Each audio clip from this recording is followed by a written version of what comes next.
सतीश जी, आप कह रहे हैं कि मायावती जी स्पष्ट वक्ता हैं। आलोचक कहते हैं कि मायावती जी प्रेस के सामने आती हैं, एक लिखा हुआ स्टेटमेंट पढ़ती हैं। तो जो राजनीतिक ऑब्जर्वर हैं वो इसी चीज पे ध्यान दिला रहे हैं कि when she is in her own element as a fierce orator, तो वो एक चीज दिखती है, लेकिन जब वो पढ़ती है तब दूसरी चीज, इसलिए इसको पॉइंट आउट किया गया। आप क्या सोचते हैं इस पर? सवाल ये भी उठता है कि जब सभी पार्टियों के लोग मीडिया से बात करते हैं, कभी इंटरव्यू की शक्ल में, कभी प्रेस कॉन्फ्रेंस की शक्ल में, मायावती जी का कोई इंटरव्यू नजर नहीं आता है 2 दशक से। सतीश जी, एक बात बताइए, इस दफा एक वीडियो भी आया जो बड़ा वायरल हुआ सोशल मीडिया पर, जिसमें एक नेता थाने में फूट फूट के रो रहे हैं, कह रहे मैं बर्बाद हो गया, 67 लाख रुपया लिया था बसपा नेता ने हमसे बसपा का टिकट दिलाने के लिए, हमारा पैसा वापस कराओ। बसपा पे ही बार बार ये इल्जाम क्यों लगता है कि मायावती जी पैसे लेके टिकट देती हैं? लोगों ने कहा कि बीच में एक दौर आया जब सतीश चंद्र मिश्रा की नंबर 2 की कुर्सी खतरे में आ गई, जब 2019 के लोकसभा चुनाव के बाद मायावती जी ने अपने छोटे भाई आनंद कुमार को पार्टी का राष्ट्रीय उपाध्यक्ष बना दिया। तो सतीश चंद्र मिश्रा को लगा अब गड़बड़ है, और उसके बाद से आनंद कुमार के ऊपर नए सिरे से रेड पड़ने लगी, आलोचना होने लगी, और सतीश चंद्र मिश्रा की हैसियत फिर से बहाल हो गई बसपा में। मायावती जी जब सत्ता में नहीं होती तो ऐसा नहीं दिखता है कि आज उस कार्यकर्ता के घर गई, आज ढिकाने जिले में मीटिंग की, सब कुछ लखनऊ और दिल्ली सेंट्रिक हो जाता है। कहा यह भी जा रहा है सतीश जी कि बसपा के कुछ सांसद भाजपा के भी संपर्क में हैं। आपके पास भी जानकारी है?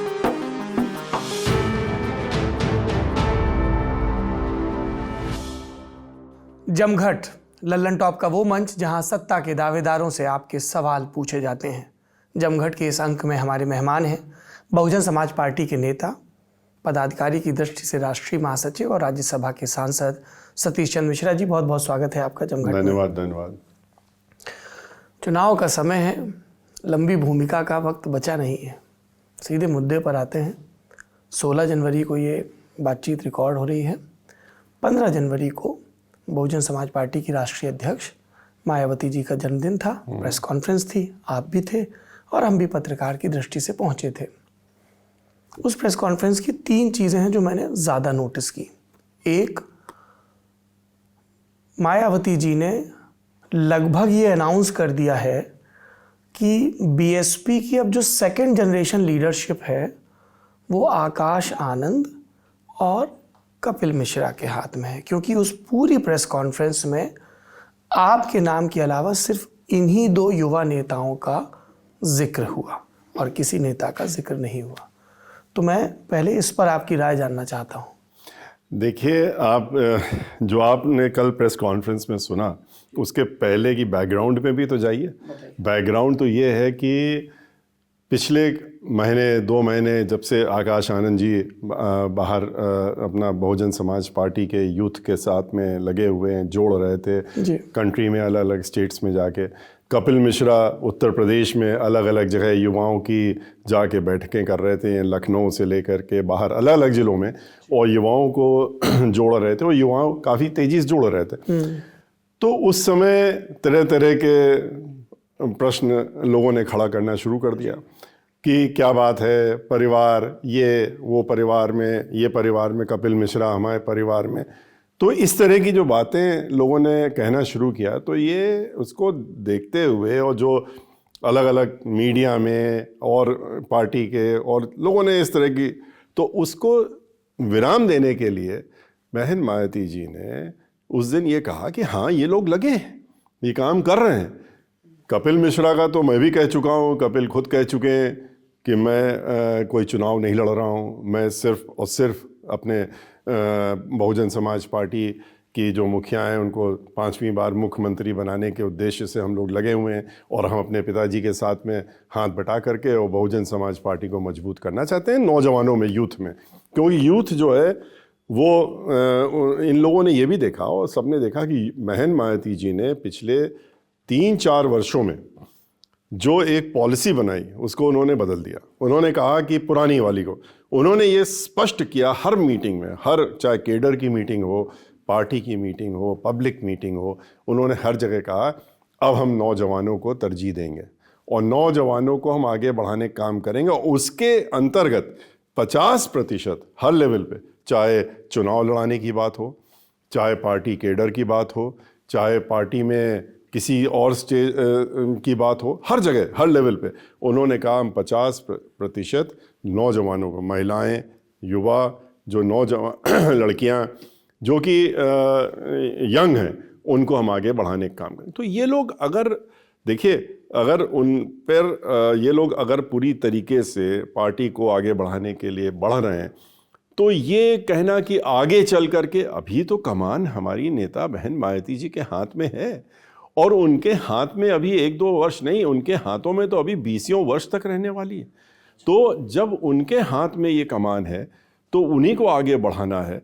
तो इस तरीके से इन नौजवान की आकाश का नाम कभी कह दीजिए कि परिवारवाद, कपिल परिवारवाद, तो उसको विराम देने के लिए उन्होंने वो स्पष्ट वक्ता हैं। बहन मायावती जी की यही खासियत है कि वो स्पष्ट वक्ता हैं, वो घुमा फिरा के कोई बात नहीं, उन्होंने स्पष्ट कहा कि हाँ ठीक है, ये लोग काम कर रहे हैं और जोड़ रहे हैं, हमारे कहने से जोड़ रहे हैं और आगे बढ़ रहे हैं, अब इनको और आगे बढ़ाएंगे। सतीश जी, आप कह रहे हैं कि मायावती जी स्पष्ट वक्ता हैं। आलोचक कहते हैं कि मायावती जी प्रेस के सामने आती हैं, एक लिखा हुआ स्टेटमेंट पढ़ती हैं, जिसकी ड्राफ्टिंग अक्सर लोग कहते हैं कि आप देखिए, एक चीज बता दें, मैं आरोप दोहरा दूं, आप उसकी पूरी बात सुनूंगा। आरोप के दोहराने के पहले जो मैं आपसे आलोचकों ने कहा, आलोचकों की बात मैं आप समझ रहा हूं आप क्या कहना चाहते हैं कि बहन मायावती जी लिखित वो ला करके पढ़ने का काम करती हैं। मैं आपको ये एक बार नहीं, हम लोग पहले भी कई बार स्पष्ट कर चुके हैं, दोबारा से कर रहे हैं जी। बहन मायावती जी क्या प्रेस में बोलने वाली हैं, क्या अपने भाषणों में कहने वाली हैं, वो जिस समय वो बोलना शुरू करती हैं उस समय तक किसी को नहीं पता होता है, सीक्रेसी रहती है, किसी को भी नहीं मालूम होता है और हम लोगों को भी नहीं मालूम होता है। जब वो प्रेस उनको सुबह अगर करनी है 10 बजे, 7 बजे, 8 बजे, 100 बार में से 90 बार तो हमको तब पता लगता है जब वो कहती हैं हमें प्रेस करनी है आज 10 बजे। अच्छा। आप लोगों को सूचित कर दिए, लोगों को बता दीजिए और लोगों को बुला लीजिए। तो उस समय हमें मालूम होता है कि किस चीज़ की प्रेस होने जा रही है। हम ये भी इसलिए नहीं पूछते हैं कि किस चीज़ की प्रेस है, मालूम है प्रेस से तो कोई ना कोई महत्वपूर्ण मुद्दा होगा जिसमें बहन मायावती जी स्वयं प्रेस में आ रही हैं। राष्ट्रीय महासचिव, राष्ट्रीय अध्यक्ष से नहीं पूछते हैं। देखिए, ये हम लोग बहुत सी चीज़ें हैं जो कि अगर हमें कुछ बोलना है, हमें प्रेस में जाना है, हमें प्रेस में करना है, तो हम ज़रूर पूछेंगे, हम उनसे पूछेंगे, क्योंकि हमारे वो राष्ट्रीय अध्यक्ष हैं और हमें क्या हम बोलने जा रहे हैं या हम क्या बात हमसे पूछने लोग आके पूछना चाहते हैं या प्रेस में कोई मुद्दा उठा है, तो उनसे ज़रूर हम बात करके और चर्चा करके अपनी बात रखते हैं। जहाँ तक बहन मायावती जी का, ये आपने देखा कि इस समय आप कह रहे हैं कि वो लिखित पढ़ के करती हैं, वो लोगों की तरह लफाजी बातें नहीं करना चाहती हैं। वो एक सदी हुई बात जो सोच के अपने उनकी सोच के बारे, उसके बारे में ध्यानपूर्वक देखने के बाद क्या बात कहनी है, उसको उस बात को कहने का काम करती हैं। और आपने तो उनको 40 वर्षों से ज़्यादा देखा है कि किस तरीके से सन 78 से वो उनके आपके YouTube में हर जगह भाषण हैं, चाहे लोकसभा हो, चाहे राज्यसभा हो, चाहे विधानसभा हो, विधान परिषद हो, पब्लिक मीटिंग्स हो, 1-2 नहीं, हमारे ख्याल से हज़ारों मीटिंग्स हैं। हम तो एक बार देखने लगे, थक गए देखते देखते, फिर हमने कहा इसको अगले दिन देखेंगे, फिर अगले दिन देखेंगे। उनके भाषण हैं तो ना कोई कागज़ ना कुछ, बोलने का काम होता है, बोलती नहीं है। इसके लिए ये ज़रूरी नहीं है कि हमारे पास लिखित हो या ना हो, कई बार हम लिखित पढ़ते हैं क्योंकि कुछ ऐसे मुद्दे होते हैं जिसमें हमको देखना है कि क्या चीज़ें होनी चाहिए, क्या चीज़ें ज़रूर आनी चाहिए, क्या चीज़ें ऐसी हैं जिसको कि हम मिस ना कर जाएं, जो हम कन्वे करना चाहते हैं। और धीरे धीरे अब आज के रोज़ उनका दोनों तरह का चलता है, कभी लिखित होता है, कभी बगैर लिखित होता है, हर तरीके से हम लोग तो उनको देखते हैं बोलते हुए। सतीश जी, कल भी ऐसा ही हुआ। मैं जिस ज़िले से आता हूँ, उरई जालौन, वहाँ बीएसपी का मूवमेंट बड़ा स्ट्रांग रहा है, तो मुझे राजनीति का एक विद्यार्थी होने के नाते मौका भी मिला बामसेफ के DS4 के ज़माने से जो मिशन से जुड़े लोग हैं उनसे बात करने का कि कैसे बिल्ड हुआ मिशन। तो उन्होंने भी कई प्रसंग बताए और उन सब प्रसंगों में ये बात आई कि कैसे मायावती जी गांव-गांव जाती थी, सभाएं करती थी और शुरुआत से ही उनके भाषण, उनकी जीवनी में भी इस चीज़ का जिक्र है, बहुजन समाज पार्टी वाली बुक में भी जिक्र है, बात करती थी, प्रखर वक्ता वाली बात। कल भी जब लिखा वक्तव्य पढ़ने के बाद स्वामी प्रसाद मौर्य पे सवाल आया तो वो पुरानी मायावती जी नज़र आई जिन्होंने कहा कि अरे झूठ बोल रहा है, वो क्या मुख्यमंत्री बनाएगा किसी को। तो जो राजनीतिक ऑब्जर्वर हैं वो इसी चीज़ पे ध्यान दिला रहे हैं कि when she is in her own element as a fierce orator, तो वो एक चीज दिखती है, लेकिन जब वो पढ़ती है तब दूसरी चीज, इसलिए इसको पॉइंट आउट किया गया। आप क्या सोचते हैं इस पर? देखिए, उन दोनों चीज़ें उन्होंने इसीलिए अपनी बात जो पहले उनको जितनी बातें थी वो कन्वे करनी थी, उन्होंने 1 by 1 उसको कन्वे किया। कन्वे करने के बाद उन्होंने फील्ड ओपन छोड़ दी आप लोगों के लिए और कहा कि आप प्रश्न करिए, आप जो प्रश्न करना चाहते हैं उसका हम जवाब देंगे। तो जब प्रश्न हुए, जब प्रश्नों के जवाब में जो प्रश्न आया उसका जवाब उन्होंने दिया। तो आज भी दोनों तरह का आप राज्यसभा में आप देखिए, जिस समय उन्होंने इस्तीफा दिया सहारनपुर के मामले में और शब्बीरपुर कांड के बारे में, आप कभी उनका वीडियो उठा के देखिए। हम तो चूंकि उनके ठीक पीछे खड़े थे, हमको भी नहीं पता था कि आज वो इस्तीफा देने की ऐलान करने जा रही हैं। और इस्तीफा भी उनका स्पर ऑफ द मोमेंट था। जब उन्होंने देखा, मैं तो चश्मदीद गवाह हूँ, जब पूरी भारतीय जनता पार्टी खड़ी हो गई और कांग्रेस पार्टी खड़ी हो गई और भारतीय जनता पार्टी के लोगों ने ये तय कर लिया कि हम बोलने नहीं देंगे शब्बीरपुर कांड पे, और डिस्टर्ब करना शुरू, जब उन्होंने बोलना शुरू किया, तो उसके बाद एक हद के बाद उन्होंने कहा कि अगर हम यहाँ हाउस में रह करके और अपने लोगों के बारे में हम अपना दर्द बयान नहीं कर सकते तो हमें लानत है यहाँ रहने की। हम बाहर तो हमको नहीं रोक सकते। जैसे डॉक्टर बाबा साहब भीमराव अम्बेडकर ने इस्तीफा दिया था अंदर जा करके, वो बाहर का हमको यहाँ तो तुम लोगों ने नहीं करने दिया, बोलने दिया। उनको भी टोका टोकी तो उन्होंने जब इस्तीफा दिया था और उसके बाद बाहर निकल के गए, आप लोगों के बीच में प्रेस के माध्यम से उन्होंने पूरी बात अपनी रखी, देश को पहुंचाने का काम किया। तो बहन उस दिन भी देखिए, कोई लिखित बयान तो था नहीं कुछ, कोई तो उनको तो जो देखिए मोमेंट पे डिपेंड करता है, स्पर ऑफ द मोमेंट, किस समय क्या है। भाषण देती हैं आप, उनको भाषण में देखिए, कोई ऐसा भाषण नहीं जिसमें अगर लिखित भी है उसमें ओरल भी नहीं है, उसमें आज के रोज़ भी वो जब बोलती हैं तो दोनों चीज़ें मिला के होता है। लेकिन ये ज़रूर है कि जब वो लिखित होता है तो उनका ये ज़रूर मन में होता है कि हमारे ये चीज़ें जो हैं, जिन पॉइंट्स पे ऐसा इन पॉइंट्स पे तो हमें अपना मैसेज अपने लोगों को पहुंचाना है, इसको हम पहुंचा लेंगे, उसके बाद जो बात करनी करेंगे। क्या आपको ऐसा लगता है कि बहुजन समाज पार्टी के प्रति मीडिया के मन में एक दुराव है? क्योंकि ये बात लगातार मंचों से कही जाती है। जब मैं बीएसपी का इतिहास पढ़ता हूँ तब भी ये बात कही जाती है कि मीडिया हमारी बात ठीक ढंग से नहीं दिखाता है। क्योंकि एक सवाल ये भी उठता है कि जब सभी पार्टियों के लोग, राष्ट्रीय अध्यक्ष मीडिया से बात करते हैं, कभी इंटरव्यू की शक्ल में, कभी प्रेस कॉन्फ्रेंस की शक्ल में, मायावती जी का कोई इंटरव्यू नज़र नहीं आता है 2 दशक से। नहीं, ऐसा नहीं है। उनके इंटरव्यू आपको बहुत से मिल जाएंगे। आपको हम आपके पास फॉरवर्ड भी कर देंगे। इंटरव्यू 2 दशक की तो बहुत पुरानी बात आपने कर दी। हमने तो स्वयं दिल्ली में उन्होंने लगातार एक के बाद एक सब लोगों को, चैनल्स को जब इंटरव्यू दिया था, मैं तो खुद मौजूद था लखनऊ में, दिल्ली में, उसके पहले लखनऊ में भी किया उन्होंने, कई बार किया है। और लेकिन सवाल ये उठता है कि उनकी हर चीज़ को जो करा भी हुआ है उसको नकार करके और उसको निगेटिव है। जैसे अभी आप देख रहे हैं क्या चल रहा, कहीं जाइए हमसे प्रश्न करते हैं, बहन मायावती जी कहाँ है? बहन मायावती जी नहीं दिख रही। उनको बहन मायावती जी नहीं दिखी जब 5 लाख लोगों के बीच में 9 अक्टूबर को बहन मायावती जी लखनऊ में बोली जाके। ये तो है नहीं कि वो छिपी हुई रैली थी, छिपी हुई मीटिंग थी, वहां तो सारा देश का मीडिया था, खुली और बड़ी मीटिंग थी, सब थे। 5 लाख से ज्यादा तो मीडिया आंकड़ा लगा रहा था। डिस्ट्रिक्ट प्रशासन ने कहा कि आपके यहाँ तो 5 लाख लोग आ गए, हम लोगों के तो पसीने आ गए। तो उसके पहले 7 सितंबर को जब हमारे प्रबुद्ध सम्मेलन चल रहे थे, आखिरी मीटिंग हमने करी थी, उसमें 25,000 के ज़्यादा लोग वहाँ इकट्ठा थे, उसमें भी बहन मायावती जी आई।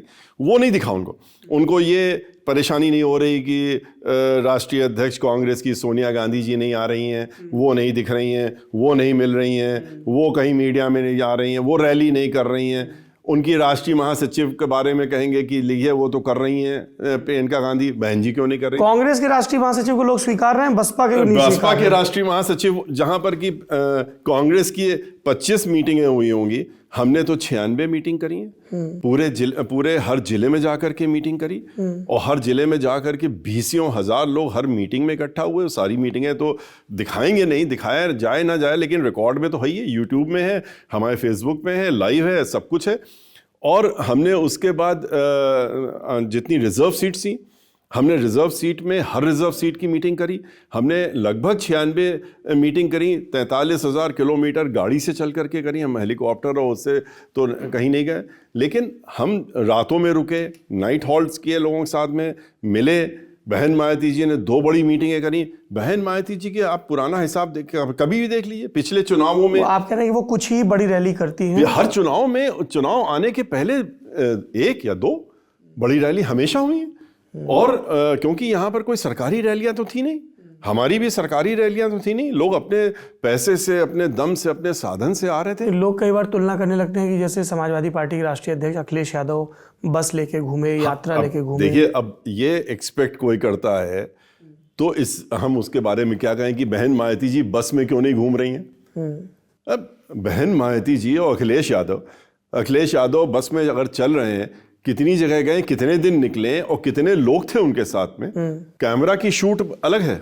अच्छा। और 500 लोग को ऊपर से जो दिखा दीजिए वो अलग है। वो वही लोग अगर दूसरी मीटिंग में गए वो भी नहीं दिखाएंगे कि वही लोग तीसरे में भी जा रहे हैं, वही चौथे में जा रहे हैं। आपको लग रहा है इससे वो ऑप्टिक्स मैनेज हो रहा है? लेकिन ऑप्टिक्स मैनेजमेंट तो कोई भी कर सकता है, बीजेपी भी करती है और ये भी करते हैं। छोटी सी रैली गोरखपुर में हमारी रैली थी, और गोरखपुर में उसी के पहले मुख्यमंत्री जी की रैली हुई थी जिसमें उन्होंने प्रधानमंत्री जी को भी बुलाया था।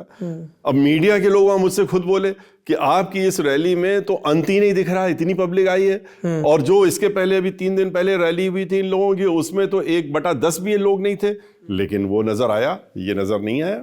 वहां खुद मुझसे कह रहे हैं, लेकिन कह रहे देखिए साहब। हमने कहा आप देखिए, हम क्या देखें। तो इसलिए जो आपने शुरू में कहा ना कि मीडिया का बायसनेस, ये बायसनेस बहुजन समाज पार्टी के साथ में क्यों है, ये इसका जवाब एक न एक दिन मीडिया वालों को देना पड़ेगा। आपको देखिए 2007 में क्या हुआ। 2007 में जब हम निकले, हमने भाईचारा बनाने, हमको अपनी मर्जी से कोई काम नहीं कर सकते।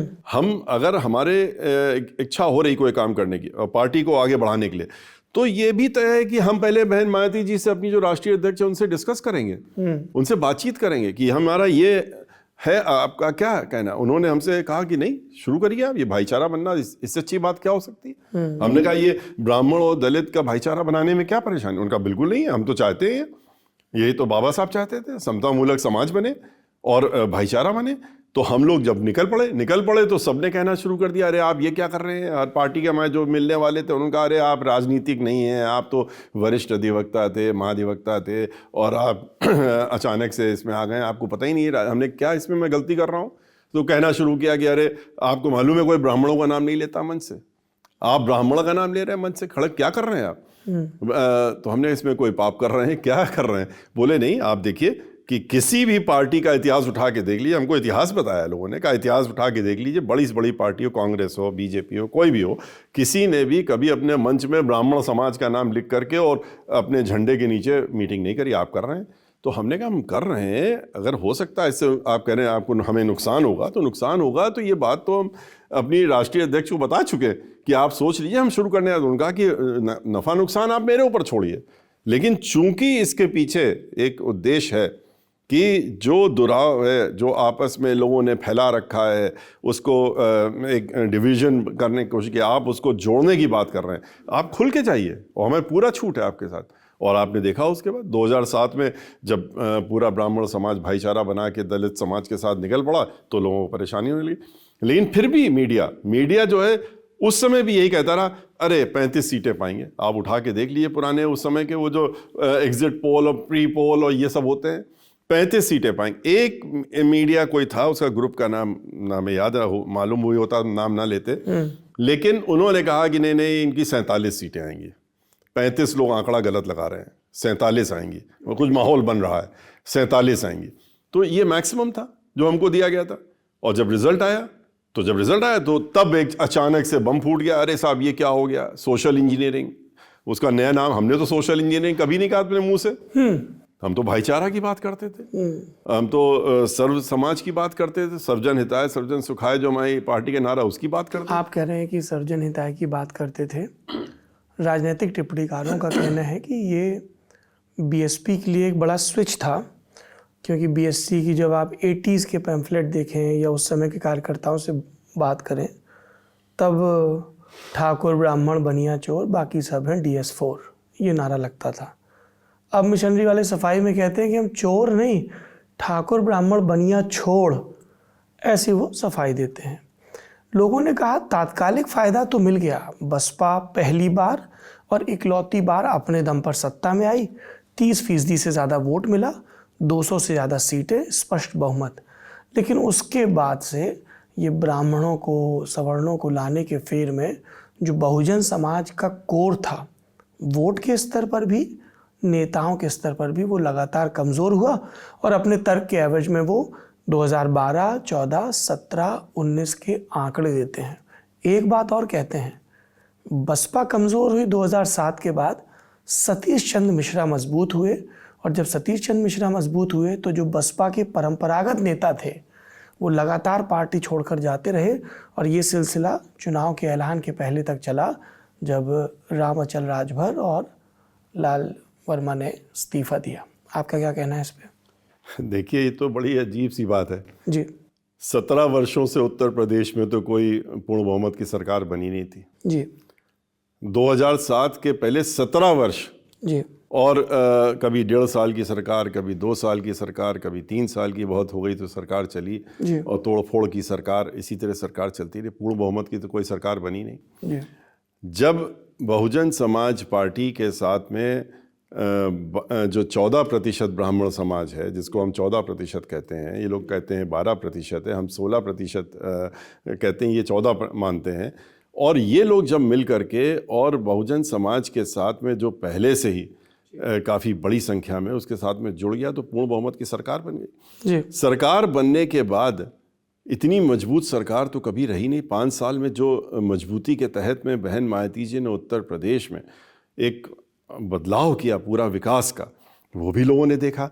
लेकिन उसके बाद ये कहना कि 12 में कमज़ोर हो गई, इस वजह से कमज़ोर हो गई, 12 में कहाँ कमज़ोर हो गई? 12 में समाजवादी पार्टी की जब सरकार बनी तो उनके 29.5% वोट थे, हमारे 29% वोट थे, तो हम कहाँ से कमज़ोर हो गए? हमारे साथ फिर भी सब लोग थे, लेकिन हाँ, कुछ लोग भटक गए, कुछ लोग चले गए। 0.5% के वोट्स को अगर ये कहते हैं कि हम नीचे चले गए बहुत, तो बात अलग है। हमारा वोट जो नंबर ऑफ द वोट है वो भी आगे बढ़ा, उसके बाद भी हम बढ़ के आगे गए। तो उसके बाद ये, और लगभग 150 सीटों के ऊपर हम लोग थोड़े थोड़े वोटों से हारे, 200 के ऊपर हम नंबर 2 पे आए, 250 सीटों पे। तो हम कमज़ोर कहीं से नहीं हुए। और जो दलित समाज का वोट है, वो वोट तो तटस्थ तब भी था, 12 में भी था, 14 में भी था, 17 में भी था, 19 में भी था। अगर 14 में नहीं होता तो आप ये बताइए कि 14 में 2,62,00,000 वोट अगर पड़े बहुजन समाज पार्टी को, तो कहाँ से आए?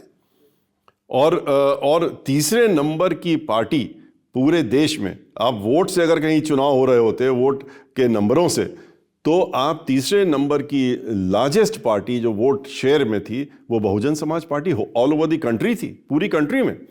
और 17 में भी हमारा और उनका वोट समाजवादी पार्टी तो लगभग बराबर रहा, बल्कि हम थोड़ा आगे रहे। और समाजवादी पार्टी जो अभी लोकसभा का चुनाव हुआ 19 में, हमारी 12 सीटें थी, 2 सीटें तो 110 वोटों से 1000 वोट से हरवाने का काम भारतीय जनता पार्टी ने जो भी तरीका निकाला हरवाया, वरना 12 सीटों पे तो हम जीत ही गए थे, डिक्लेयर्ड थे। और बाकी कितनी सीटों में नंबर 2 पे थे?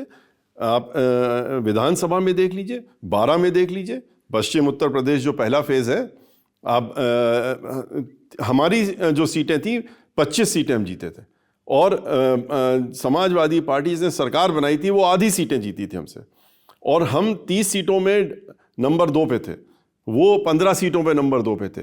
भारतीय जनता पार्टी तो बहुत थोड़ी सीटों पे थी। 17 में भी यही सिचुएशन थी। 17 में हम जो थे लगभग 30 सीटों में नंबर 2 थे, 15 में समाजवादी पार्टी नंबर 2 थी, थोड़े थोड़े वोटों से। और बाकी अगर आप फेज वाइज भी देख लें, पूरे उत्तर प्रदेश को देख लें, तो अभी भी पूरा हर लेवल पे बहुजन समाज पार्टी का जो कोर वोट है, वो कोर वोट कभी 1% भी इधर से उधर नहीं खिसका। जिनकी बात आप कर रहे हैं जिनको बल्कि अब की बार तो और तटस्थ हो गया है, अब की बार तो इतना तटस्थ हो गया है। जिस तरीके से हम जिन मीटिंगों में गए हैं पूरे प्रदेश में और जहाँ जहाँ गए हैं और रिजर्व सीटों में गए हैं, तो जहाँ पर रिजर्व सीटों में सर्व समाज के लोगों ने तय करा है, संकल्प लिया कि हम रिजर्व कैंडिडेट को जिताने का काम करेंगे बहुजन समाज पार्टी के। चौंकाने वाले रिजल्ट मिलेंगे जैसे कि 2007 में मिले थे। साथ में आपको एक चीज़ और बता दें, एक आंकड़ा और दे दें आपको जी। साथ में जब ब्राह्मण समाज और भाईचारा बना करके बीएसपी के साथ जुड़ा था तो उसका इफेक्ट जानते हैं क्या हुआ था? इफेक्ट ये हुआ था, उसके पहले हर बार 16 सीटें या 15 सीटें ऐसे हम लोग जीतते थे रिजर्व सीटों पे, लेकिन जब भाईचारा बना तो हम लोग 16 से जंप करके 62 सीटों पे पहुंचे थे। 62 रिजर्व सीटें जीते थे आउट ऑफ 84। अब की बार 86 सीटें हैं और 86 सीटों में कौन सी सीट हम हारेंगे ये हम लोग खुद नहीं देख पा रहे हैं कि अब की बार कौन सी सीट हारेंगे। और जो ये लोग, आपने एक प्रश्न और किया कि वो जो छोड़ के चले गए और बड़े नेता चले गए, कौन लोग चले गए? जो लोग जो अपने स्वार्थ में गए, अपने उसमें गए और उनको कुछ समझ में नहीं आता तो सतीश मिश्रा समझ में आते हैं। सतीश मिश्रा वो बोलते हैं सतीश मिश्रा एंड कंपनी। सतीश मिश्रा वहीं बैठे हुए हैं। सतीश मिश्रा उनमें से स्वार्थी नहीं है। सतीश मिश्रा को आज हम कुछ भी ना रहे तब भी हम बहुजन समाज पार्टी के साथ में जीवन भर रहेंगे, ये उनको मालूम है। हमको जितना भी कोशिश कर ले कोई भी पार्टी हिलने डुलने वाले नहीं, ये भी उनको मालूम है। लेकिन इन लोगों के साथ में क्या स्वार्थ? चुनाव हो रहा था राज्यसभा का, किसने उनको सलाह दी थी? हमने कहा था कि आप जो एमएलएज निकाले गए पार्टी से, क्यों निकाले गए? इसलिए निकाले गए कि उन्होंने जाकर के एक जो रिजर्व हमारे शेड्यूल कास्ट का व्यक्ति और जिसको राज्यसभा में चुनाव लड़ा रहे थे, तो उसके खिलाफ जाकर के आप एक इंडस्ट्रियलिस्ट के साथ में ओपनली जाके खड़े हो गए समाजवादी पार्टी के कहने से। तो उसके बाद आप क्या एक्सपेक्ट करते हैं कि हमारी पार्टी और हमारी पार्टी की मुखिया कहेंगी नहीं नहीं बड़ा अच्छा काम किया, तुम हमारे साथ बने रहो? तो ऐसे लोगों को तो बाहर का रास्ता दिखाया ही जाएगा, और नहीं इनको तो दिखाना पड़ेगा और दिखाना भी चाहिए। क्योंकि अगर जो पार्टी को धोखा दे रहा है, अपने सेल्फ इंटरेस्ट में दे रहा है, क्या इंटरेस्ट उसका डेवलप हुआ वो तो वही बताएंगे, तो उनको तो बाहर का रास्ता दिखना जरूरी है और दिखाया जाएगा, हमेशा दिखाया जाएगा, नाम किसी का भी वो ले लें। अच्छा, आप तमाम आंकड़ों की बात कर रहे थे तो मुझे एक आंकड़े पे मुझे लगा शायद मेरी जानकारी गलत है, तो मैंने चेक किया। 2012 में आपको 25.91% वोट मिला था। 28 नहीं, आप उनको देख लीजिए कितना मिला था समाजवादी पार्टी को। 29 पॉइंट समथिंग मिला था, और आपकी जब सरकार बनी थी तब आपका 30% था। तो ये बात तो सब कहते हैं कि बीएसपी का वोट शेयर इस डाउनफॉल में भी 20% के ऊपर। तो कोर वोट हमारा, अच्छा, मतलब ये तो रिजल्ट निकल आया ना। हाँ, नहीं, ये जितना मिला कि हमारा जो कोर वोटर है, जिसको कि आप कह रहे थे कि ना, आपने प्रश्न यहीं से शुरू किया ना, कोर वोटर जो है, लोगों का आरोप है कि आपके फिर बाद में कोर वोटर जो है बहन जी के साथ कहा में कि उन नेताओं ने आरोप लगाया बहुजन समाज के, यही आरोप ये लगाते हैं कि वो वोट तो नहीं गया कहीं। इसके मतलब वो वोट तो वहीं तटस्थ रहा, वरना 25-26% वोट कहाँ से आ जाएगा अगर वो नहीं है साथ में? तो इसके मतलब वो साथ में हमारे, आप कह रहे हैं ये 20% कोर वोट है जो, ये तो वोट जो है वो कभी खिसका नहीं, ना कभी खिसकेगा, बल्कि अब की बार और बढ़ के आएगा, आप देखिएगा। अच्छा। और अब की तो ब्राह्मण जुड़ गया है 100%। बीच में ये ब्राह्मण 2012, 14, 17, 19 में कहाँ चला गया था? ब्राह्मण तो था ही। ब्राह्मण को लगा कि अगर ब्राह्मण नहीं होता तो हम लोग 25-26% कहाँ से पहुंच जाते। लेकिन ये है कि ये भी सही है कि हाँ, उतनी ताकत के साथ में नहीं आया था। इस पर भी एक थ्योरी है, 17 में भटक गया, ने कहा भगवान के नाम पे, राम के नाम पे। लोगों ने कहा सतीश चंद्र मिश्रा अपने आप को प्रोजेक्ट करते हैं, लेकिन बसपा की ताकत अलग अलग इलाकों के अलग अलग नेता थे, जैसे रामवीर उपाध्याय, ब्रजेश पाठक, राकेश धर त्रिपाठी, लेकिन उन सब के ऊपर सतीश चंद्र मिश्रा ने अपने आप को प्रोजेक्ट किया। ये सारे नेता चले गए और इसलिए अब बसपा की ब्राह्मणों में पैठ नहीं बचे। ये तो आपकी पता लग जाएगा क्या हो रहा है। और इसके पहले आपने देख ही लिया ब्राह्मणों के साथ में क्या हुआ था। और अब की बार की सरकार में अगर ऐसा नहीं है, अगर ब्राह्मण बहुजन समाज पार्टी के साथ में इकट्ठा होकर के नहीं आ रहा है, तो इनको भारतीय जनता पार्टी को परेशानी क्यों हो रही है? एक तरफ तो आपने 500 ब्राह्मण की हत्याएं हो गई, 100 से ज़्यादा शूट आउट हो गए, तो कहते हैं वो सब तो माफिया लोग थे इसलिए मर गए। लेकिन ब्राह्मण अगर आपसे नाराज नहीं है, ब्राह्मण अगर बहुजन समाज पार्टी के साथ में नहीं आ रहा, अगर ब्राह्मण ये याद नहीं कर रहा कि 2007 में बहन मायावती जी ने उनको कितना मान सम्मान दिया था, चाहे वो 35 उन्होंने बनाए मंत्री दर्जा दे करके चेयरमैन बनाए, 15 कैबिनेट मंत्रालय देने का काम किया हो, 1 दर्जन से ज़्यादा MLC ब्राह्मण समाज के बनाए हो, 4000 से ज़्यादा ब्राह्मण वकील बनाए हो, ये सारी चीज़ें, और राज्यसभा भेजा हो, वहाँ का लीडर बनाया, लोकसभा में बनाने का काम किया, विधान परिषद का अध्यक्ष बनाया, ये सारी चीज़ें उन्होंने देखी तब। लोकसभा में जिनको लीडर बनाया रितेश पांडे, उनके पिताजी भी चले गए सभा में। तो देखिए, ऐसे तो अभी मौर्य जी को देख लीजिए क्या हो रहा है। तो इसको तो आप कुछ नहीं कर सकते कि, तो हम बता तो नहीं, अगर मान लीजिए कोई व्यक्ति जिसको कि स्वयं के लाभ के लिए कुछ दूसरी चीज़ दिखती है और वहाँ जाने की बात करता है, रितेश पांडे तो नहीं गए। रितेश पांडे तो आज भी हम लोगों के साथ में है। और कहा यह भी जा रहा है सतीश जी कि बसपा के कुछ सांसद भाजपा के भी संपर्क में हैं। आपके पास भी जानकारी है? नहीं, देखिए ऐसा, ये सब बातें तो हमेशा कही जाती हैं और लोग कहने का काम करते हैं। Whispers in the corridors of power वाला मामला है ये हमेशा जो है, देखिए क्या हुआ था 2003 में, क्या हुआ था 2003 में 37 MLA हमारे गए थे। तो 37 MLA कौन लेके गया? तो भारतीय जनता पार्टी तो लेके गई थी, और लेकर के किसकी सरकार बनवाई थी? समाजवादी पार्टी की सरकार बनवाई थी। तो ये आया राम गया राम तो तब तक चलता रहेगा जब तक 10th शेड्यूल का अमेंडमेंट नहीं होगा। और 10th शेड्यूल का अमेंडमेंट सरकार कभी भी कोई नहीं करेगी। हम इसकी आवाज़ एक बार नहीं कई बार उठा चुके हैं। हमने तो चूंकि सर्वोच्च न्यायालय में 30 वकील भारतीय जनता पार्टी और कांग्रेस पार्टी की तरफ से और समाजवादी पार्टी की तरफ जो खड़े किए गए थे, शीर्षस्थ वकील थे, हम तो अकेले थे उनके खिलाफ में। लेकिन वो बात दूसरी है कि 5 जजेस ने, कॉन्स्टिट्यूशन बेंच ने निर्णय हमारे फेवर में दिया। लेकिन एक बार नहीं, कई बार सुप्रीम कोर्ट ने भी सजेस्ट किया कि आप इसको अमेंड करिए, और अमेंडमेंट भी तभी होगा जब सर्वोच्च न्यायालय खुद अपने संज्ञान में एक बार लेकर के। सरकार नहीं करेगी, आपको सरकार कभी कुछ नहीं करेगी, सुप्रीम कोर्ट को खुद इंटरप्रेट करना पड़ेगा कि जिस दिन आप छोड़ेंगे उसी सेकंड आप जो है डिस्क्वालीफाई हो जाएंगे, ये सब बंद हो जाएगा।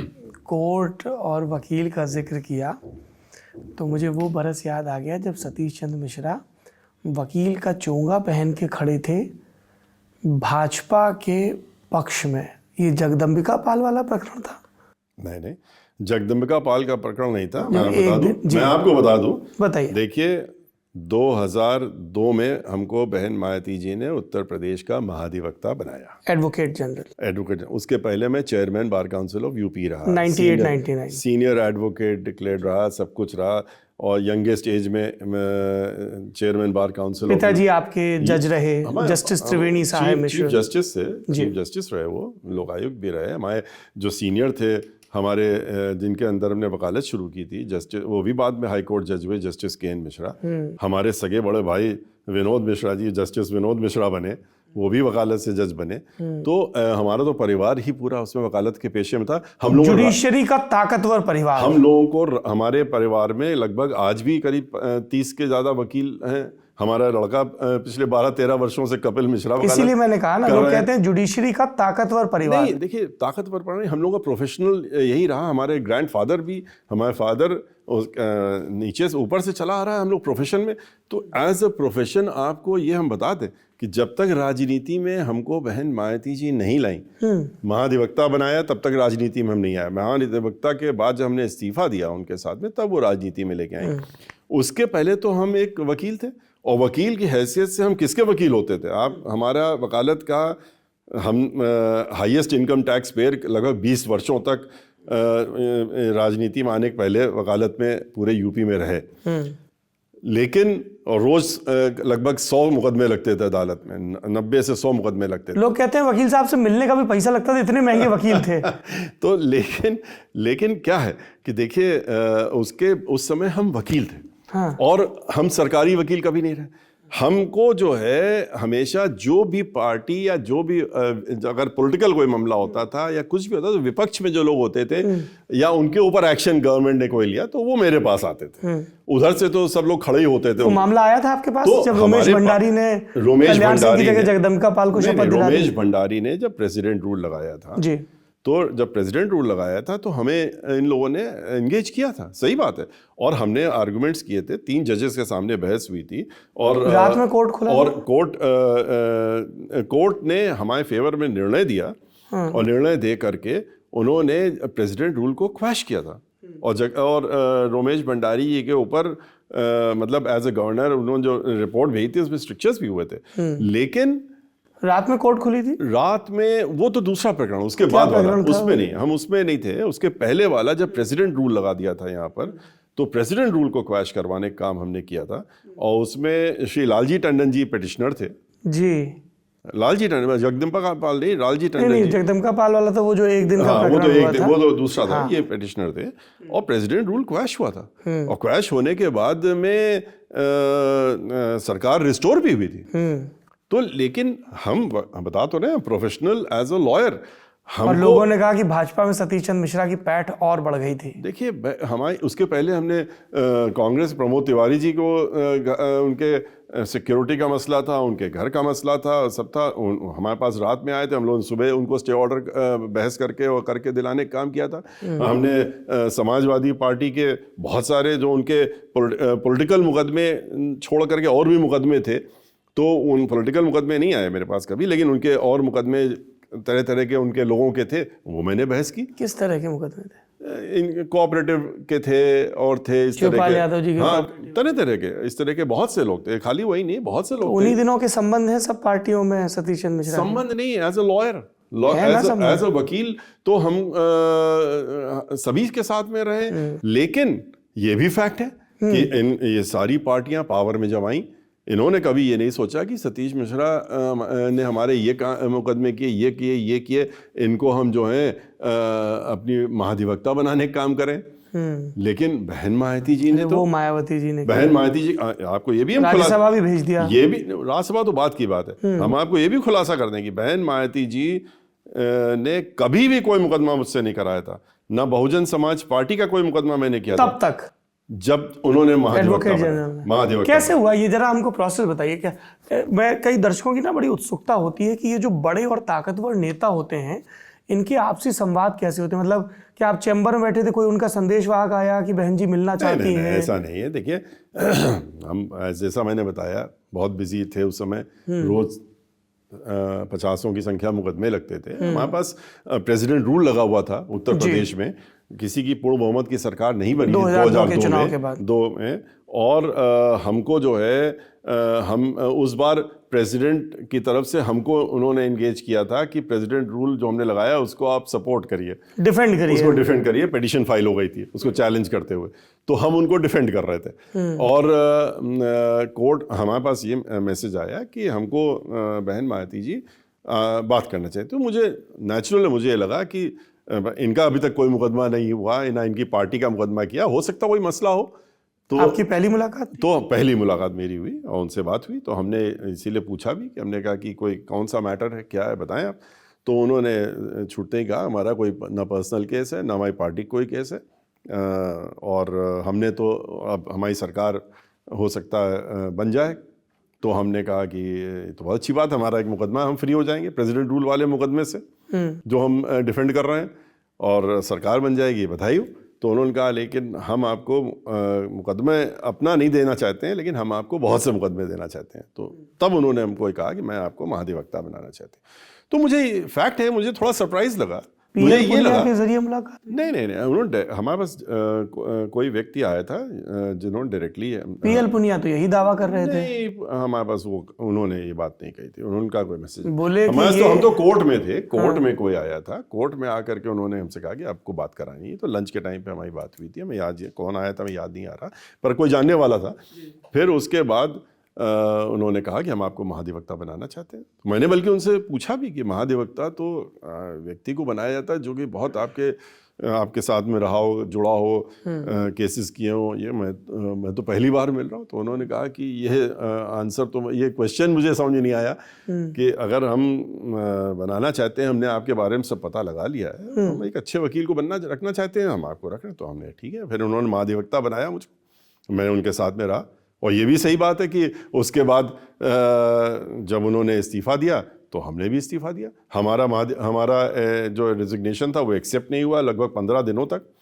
और क्या कहा मुलायम सिंह यादव? उन्होंने कहा कि आप कंटिन्यू करिए, आप तो उनसे भी आपके संबंध थे पुराने, आप तो प्रोफेशनल हैं, आपने तो मुकदमे हम लोगों के भी तरह तरह के किए हैं और सभी के, तो आप तो वकील हैं। तो हमने वो सब बिल्कुल सही कह रहे हैं, 100% आप सही कह रहे हैं, हमने सबके मुकदमे किए हैं, जब हम एज ए लॉयर की हैसियत से जो आए सबके किए। लेकिन बहन मायावती जी का हमने कोई मुकदमा नहीं किया था, बीएसपी का कोई मुकदमा नहीं किया था। उन्होंने उसके बावजूद हमको बुला करके महाधिवक्ता बनाया और चेयरमैन बार काउंसिल, हम पहले, दूसरी पोस्ट खाली वकील के लिए यही हो सकती है प्रेस्टिजियस, तो हमको उन्होंने ये प्रेस्टीज दी, हमारा सम्मान बढ़ाने का काम किया और हमको रिकग्नाइज किया अगर उन्होंने कि हम इस लायक हैं कि महाधिवक्ता हमको बनाने का काम किया। तो कम से कम अब हम उनके विरोध में नहीं खड़े हो सकते किसी भी मसले में, किसी भी स्टेज पे हम उनके साथ में खड़े हो सकते हैं, उनको डिफेंड करने के लिए खड़े हो सकते हैं। लेकिन आप जब मुख्यमंत्री बनेंगे, आप बन गए, क्या आप तब तक बसपा के मेंबर बन चुके थे? नहीं नहीं, लोगों ने कहा कि मुलायम सिंह यादव को इसलिए मना कर दिया सतीश चंद्र मिश्रा ने क्योंकि तब तक राज्यसभा का ऑफर भी बहन जी की तरफ से आ गया था। वो तो बहुत बात की बात है।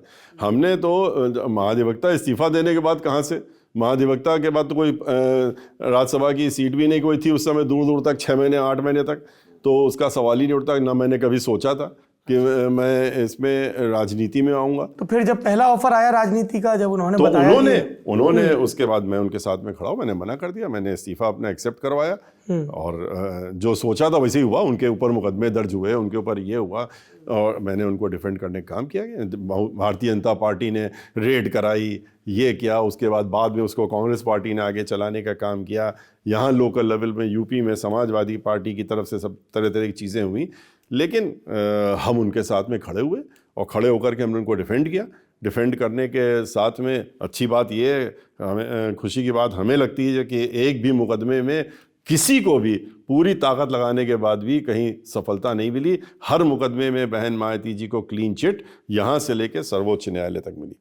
सैकड़ों की संख्या में उनके और परिवार के बारे में मुकदमे किए। क्या आप ये कह रहे हैं ऑन रिकॉर्ड कि आय से अधिक संपत्ति का एक भी मामला नहीं, नॉट इवन अ सिंगल नया पैसा, एक नया पैसा नहीं, सब में सुप्रीम कोर्ट से क्लीन चिट मिल चुकी है? बिल्कुल 100%। ये मामला अभी भी विचाराधीन है। एक भी नहीं, नॉट इवन वन, सब में क्लीन चिट है, टोटल क्लीन चिट है हर नए पैसे की, चाहे इनकम टैक्स डिपार्टमेंट की कोई डिपार्टमेंट की बात हो, चाहे कहीं की बात हो, सब एवरीथिंग इज क्लीन, कहीं पर भी नहीं। यही तो कह रहे हैं कि लोग कहने के लिए जो भी कहते रहे, लोग तरह तरह की बातें उड़ाते रहे बगैर जाने हुए। तो ऐसी स्थिति में बाद में फिर वो हमको राज्यसभा लेके आई और राज्यसभा लाने के पहले उन्होंने हमको पार्टी का राष्ट्रीय महासचिव बनाया। जब राष्ट्रीय महासचिव बनाया तब अनाउंसमेंट हुआ, हमको बुलाया गया पार्टी ऑफिस में, तब अनाउंस हुआ। हमने भी सुना तब कि उन्होंने क्या डिसीजन लिया है। उसके बाद राज्यसभा के बारे में भी हमको तभी पता लगा जब उन्होंने पार्टी ऑफिस में बुला करके सबको बुलाया था, हमें बुलाया था, वहाँ उन्होंने अनाउंस किया। तो हमारा देखिए ऐसा है ना कि हमारी जिस पार्टी और जिस पार्टी की मुखिया ने हमको सम्मान दिया, हमारे परिवार को भी सम्मान मिला, हमको मिला। परिवार को तो लोग कहते हैं भरपूर सम्मान मिला। सतीश चंद्र मिश्रा ताकतवर महासचिव, आभा अग्निहोत्री जी आपकी बहन है? हाँ है। राज्य महिला आयोग की मुखिया रही जी। दिव्या मिश्रा आपके रिश्तेदार हैं? दिव्या मिश्रा, हाँ। राज्य समाज कल्याण बोर्ड में अनिल मिश्रा आपके रिश्तेदार? जी। अनंत मिश्रा अंटू आपके रिश्तेदार? अनंत मिश्रा तो हमसे पहले से राजनीति में थे। कभी अनंत चुनाव मिश्रा नहीं तो जीते चुनाव थे। 3 बार लड़े थे और कभी चुनाव नहीं जीते थे। आपके आते ही विधायक भी बन गए, स्वास्थ्य मंत्री भी बन गए। जीतने की बात दूसरी, वो समाजवादी पार्टी के और बहुजन समाज पार्टी ने जब मिल के चुनाव लड़ा था जी, जब मान्यवर काशीराम जी थे और मुलायम सिंह जी ने गोविंदनगर की सीट से लड़ा था, तो अंटू मिश्रा को लड़वाया गया था जनरलगंज की सीट से। अच्छा, पहला चुनाव। तो अच्छा, वहां से तो वीरेंद्र दुबे लड़े थे। तो वो तब से जो है वो अंटू मिश्रा तब से राजनीति में भी हैं, उसके पहले भी छात्र जीवन से राजनीति में थे। लेकिन सतीश चंद्र मिश्रा के हाथ रखने के बाद उनके सियासी सितारे चमक उठे। देखिए ये किसी के हाथ रखने से नहीं होता है, ये ईश्वर के उससे होता है। और जितने भी नाम आप बताएं, जो भी कहेंगे, वो नाम जितने भी आपके होंगे लिस्ट में, वो आप ये भी समझ लीजिए कि उनमें से वही लोग हैं जो इनमें से वो पोस्टें हैं जिन पोस्टों पे किसी में भी एक क्वालिफिकेशन के हिसाब से व्यक्ति अपॉइंट हो सकता था, तो उसमें बहन मायावती जी ने स्वयं निर्णय लेकर के और अपॉइंटमेंट करने का काम किया। जहाँ पॉलिटिकल पोस्टें थीं वहाँ पर वहाँ किसी को नहीं, हम लोगों के यहाँ से कोई गया। जहाँ पर इस तरह की पोस्टें थीं जो कि एक अलग डिपार्टमेंट की तरह की थी, उसमें उन्होंने उनको करने का काम किया और उन लोगों ने पूरी ईमानदारी से वहाँ पर काम भी किया। और न पहले उतना उस तरह का काम हुआ, न बाद में हुआ, ये भी है। और इसीलिए इस बार जो आपने देखा होगा कि मैंने खुद भी कहा, लोगों ने कहा कि क्या कपिल मिश्रा चुनाव लड़ेंगे, क्या आपकी पत्नी पूरे प्रदेश में महिलाओं को जोड़ने का काम कर रही हैं, क्या वो चुनाव लड़ेंगी? तो इसीलिए स्पष्ट लोगों को, जिससे कोई गलतफहमी ना पैदा होने लगे और लगने लगे, तो ये स्पष्ट रूप से कहा कि ना ये चुनाव लड़ेंगे, ना वो हमारी पत्नी चुनाव लड़ने जा रही हैं, ना कोई पोस्ट हम लोग लेने जा रहे हैं, ना हमारे किसी रिश्तेदार को कोई पोस्ट लेनी है, चुनाव के पहले भी और चुनाव के बाद भी। अच्छा, दो नेता हैं, अभी हमने बड़ा बात की कि कौन लोग छोड़ के गया। कई लोग कह रहे हैं कुछ लोग आना भी चाहते हैं, तो मैं जो आना चाहते हैं उन पे आपकी राय जानना चाहता हूँ। सहारनपुर के एक नेता हैं इमरान मसूद, अलग अलग पार्टियों में रहे, कुछ वर्षों से कांग्रेस में थे, सपा में आए।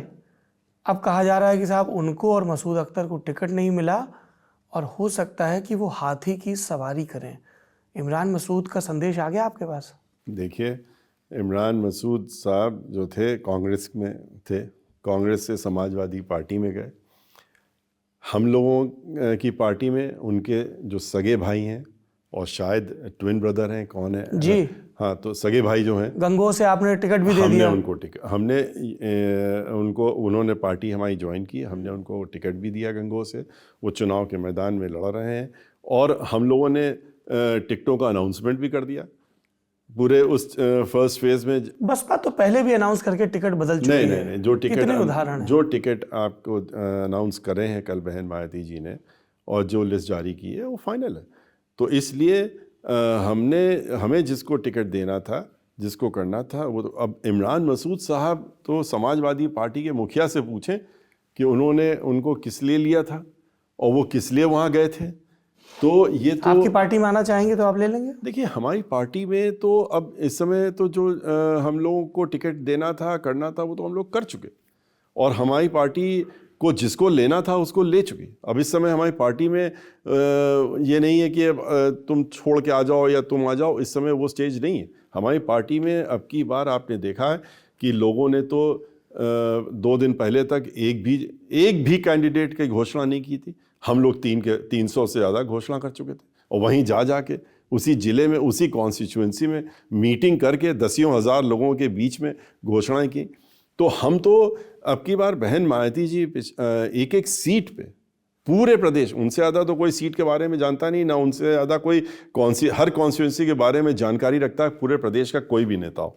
और वो हर सीट पे खुद निर्णय लेकर के, खुद सारी चीज़ें देख करके कि कौन व्यक्ति जो है चुनाव जीतेगा भी और कौन व्यक्ति का क्या बैकग्राउंड है, कौन व्यक्ति को लोग एक्सेप्ट करेंगे और किस तरह के कैंडिडेट है, उसको ध्यान में रखते हुए वो अब की बार उन्होंने निर्णय लिया है। अब उसमें ये सिचुएशन। सतीश जी, एक बात बताइए, जैसे ही बीएसपी की लिस्ट आती है तो एक इल्ज़ाम है जिसको विरोधी रिवाइव करते हैं। इस दफ़ा एक वीडियो भी आया जो बड़ा वायरल हुआ सोशल मीडिया पर, जिसमें एक नेता थाने में फूट के रो रहे हैं, कह रहे मैं बर्बाद हो गया, 67 लाख रुपया लिया था बसपा नेता ने हमसे बसपा का टिकट दिलाने के लिए, हमारा पैसा वापस कराओ।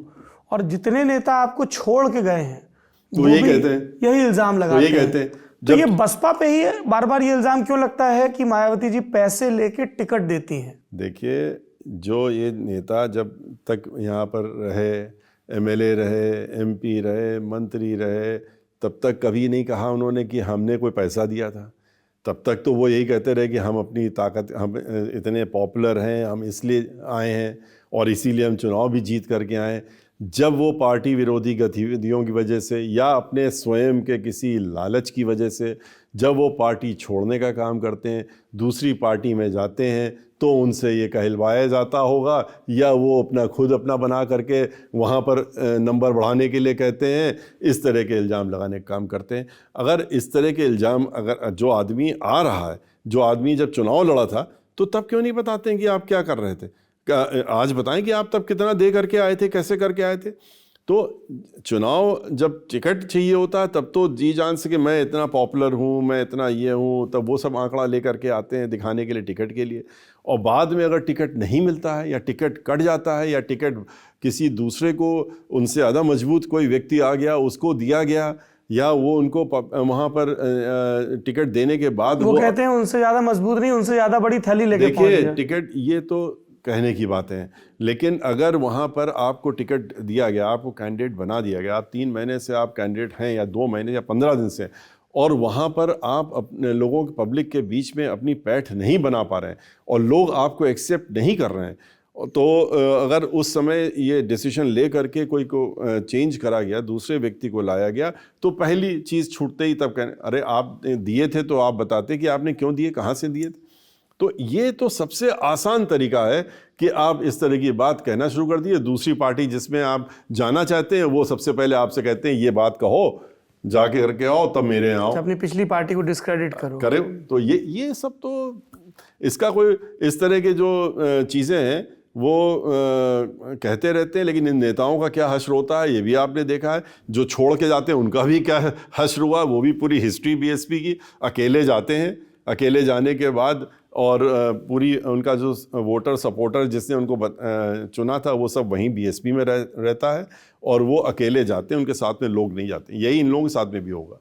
पर लोगों ने कहा कि इतनी बड़ी संख्या में विधायक चले गए, पहले भी और इस बार भी। 2017 में आपके जितने विधायक गए थे उसमें से ज़्यादातर को आपने निलंबित किया, पार्टी विरोधी गतिविधि, क्रॉस वोटिंग वगैरह, तो टिक क्यों नहीं पाते हैं? क्या नेतृत्व में भी तो कुछ कमी होगी, लोगों ने कहा, जो नहीं टिक पा रहे हैं विधायक? देखिए, अगर आप पार्टी विरोधी, जो मैंने पहले कहा, पार्टी विरोधी गतिविधि करते हैं आप, क्या बीएसपी आसान शिकार है तोड़फोड़ का? आपके 6 विधायक जीतते हैं राजस्थान में, 6 के 6, पहले भी अशोक गहलोत के पास चले गए, इस बार भी चले गए। इसीलिए तो हमने कहा ना कि ये देखिए, जब तक ये सेल्फिशनेस कि हमको मंत्री बन जाएंगे, हमको ये बना देंगे, हमको पैसा मिल जाएगा, हमको कुछ और हो जाएगा, हम तो इस लालच के, जो ये एक चीज़ है ना जिसको कि हॉर्स ट्रेडिंग कहते हैं, जिसको अभी से नहीं, हिस्ट्री उठा के देख लीजिए, 10th शेड्यूल बना ही इसीलिए।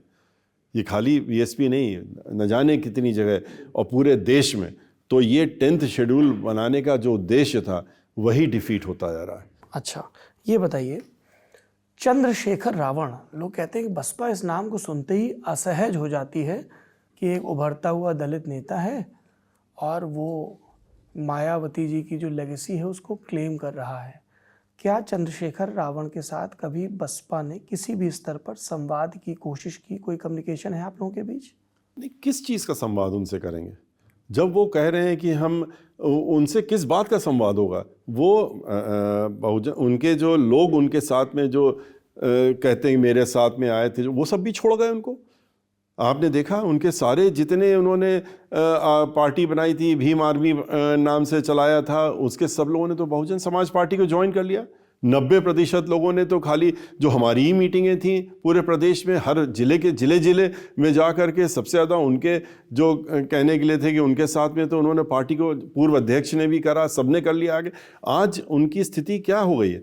आपने देखा ना कि वो आज कल के रोज़ किस तरह से वो दुखी होकर के खुद ही बयान दे रहे थे, रो रहे थे कि हमारी बेइज्जती कर दी, हमको 2 महीने से यहाँ लटका के रखा, बैठाल के रखा, और कह रहे हैं एक टिकट ले लो झुंझुने के नाम पे, और मिल भी नहीं रहे हैं। हाँ, वो यहाँ आए और बात भी नहीं कर रहे हैं। और मैं पढ़ा हुआ हूँ 10 बजे। पर अखिलेश यादव ने कहा कि उन्होंने किसी को फोन किया, हम 2 सीटें दे रहे थे, और फिर उसके बाद तो अब आप समझ सकते हैं कि आज के रोज देखिए, बहन मायावती जी और बहुजन समाज के लिए, बहुजन समाज जो दलित समाज है और लोग हैं जो पिछड़े, चंद्रशेखर रावण जैसे नेताओं की पिछड़े वर्ग समाज के लोग, ये लोग जो हैं आज सब लोग जो हैं बहन मायावती जी को देख रहे हैं कि उन्होंने कितनी संघर्ष किया, कितनी लड़ाई की, और कैसे आज उनके लिए आज भी तटस्थ खड़ी हुई हैं। और जो लोग खाली सेल्फ इंटरेस्ट में, उनको वो सोचते हैं कि मैं इनको कमज़ोर कर लूँगा, बहन मायावती जी को कमज़ोर कर लेंगे। और इस नियत में आप दूसरी पार्टियों के साथ में या किसी के साथ में, किस पार्टी के साथ में आप जाना चाहते थे? आज कल आप कह रहे हैं साथ में, ये क्यों नहीं बताया उन्होंने कि उस पार्टी में हम जाना चाहते थे जिन्होंने मेरी आज बेइज्जती कर दी, और मैं उस समय भूल गया था कि ये तो वही पार्टी है जिसने कि संसद के अंदर रिजर्वेशन का बिल फाड़ा, जिसने कि कॉन्स्टिट्यूशन अमेंडमेंट का बिल फड़वाने का काम ये किया। तो आप लोग भी 2019 में भूल गए थे लोकसभा चुनाव के दौरान, आपने भी उसी सपा से गठजोड़ किया। यही नहीं, उन्होंने ये भी नहीं, उनको याद रहा कि ये वो लोग हैं जिन्होंने 2000 उस समय फड़वाने का जो काम किया था उन्होंने मानवर काशीराम जी के नाम से जो यूनिवर्सिटी बनी थी उसको नाम बदलने का काम किया। उन्होंने यहाँ पर डॉक्टर बाबा साहब भीमराव अम्बेडकर के नाम पे जो पार्क था उसका नाम बदलने का काम किया। उन्होंने 3 जिले जो बहुजन समाज में जन्मे महापुरुष थे, 4 जिले, उनके नाम बदलने का काम किया। आते ही उन्होंने स्कॉलरशिप ख़त्म की शेड्यूल कास्ट की। उन्होंने जो बच्चे बाहर पढ़ने जाते थे फ्री, उनको पढ़ाई का इंतज़ाम बहन मायावती जी ने कराया था, उसको रोकने का काम किया। उन्होंने 1-2 काम किए। तो ये हम आप तो कह रहे हैं कि चंद्रशेखर रावण को ये सब याद रखना चाहिए तो था। हम कह रहे हैं कि लोग पूछेंगे ना कि आपको भी तो याद रखना चाहिए था 2019 की लोकसभा में आपने गठजोड़ किया। देखिए हमने गठजोड़ किया तो उसके बाद हमने तुरंत छोड़ भी इसीलिए दिया ना कि कटु अनुभव हुआ, देखा कि हमने कि किस तरह का नतीजा वाले निकला। कहते हैं कि कटु अनुभव हमारा हुआ, वो तो 0 से 10 पे पहुंच गए, हम 5 के 5 पे रह गए। देखिए हमारे जहां पर जितने वोट परसेंटेज था उस समय उतना वोट परसेंटेज हमारा बरकरार रहा, हम सीट जीते। लेकिन नंबर ऑफ सीट्स कम हो गई और तब उतना वोट परसेंटेज तो हमारा पहले जितना था 14 में हमने आपको बताया था। नहीं, मैं कह रहा हूँ 14 में आप जितनी सीटों पर लड़े उसके मुकाबले 2019 में आप आधी सीटों पर लड़े और वोट परसेंटेज आपका उतना ही रहा। तो उनका कहना है कि इसलिए क्योंकि साइकिल वालों ने भी जाके हाथी पे बटन दबाया। साइकिल वालों ने अगर दिया होता तो साइकिल वालों, देखिए ये सबको मालूम, पूरे देश को मालूम है कि बहुजन समाज पार्टी का ही ऐसा वोट है जो कि ट्रांसफरेबल वोट है। और अगर वोट इनका ट्रांसफरेबल होता तो फिर इन्होंने तो बहुत से गठबंधन किए, कहाँ अब की बार भी गठबंधन किए।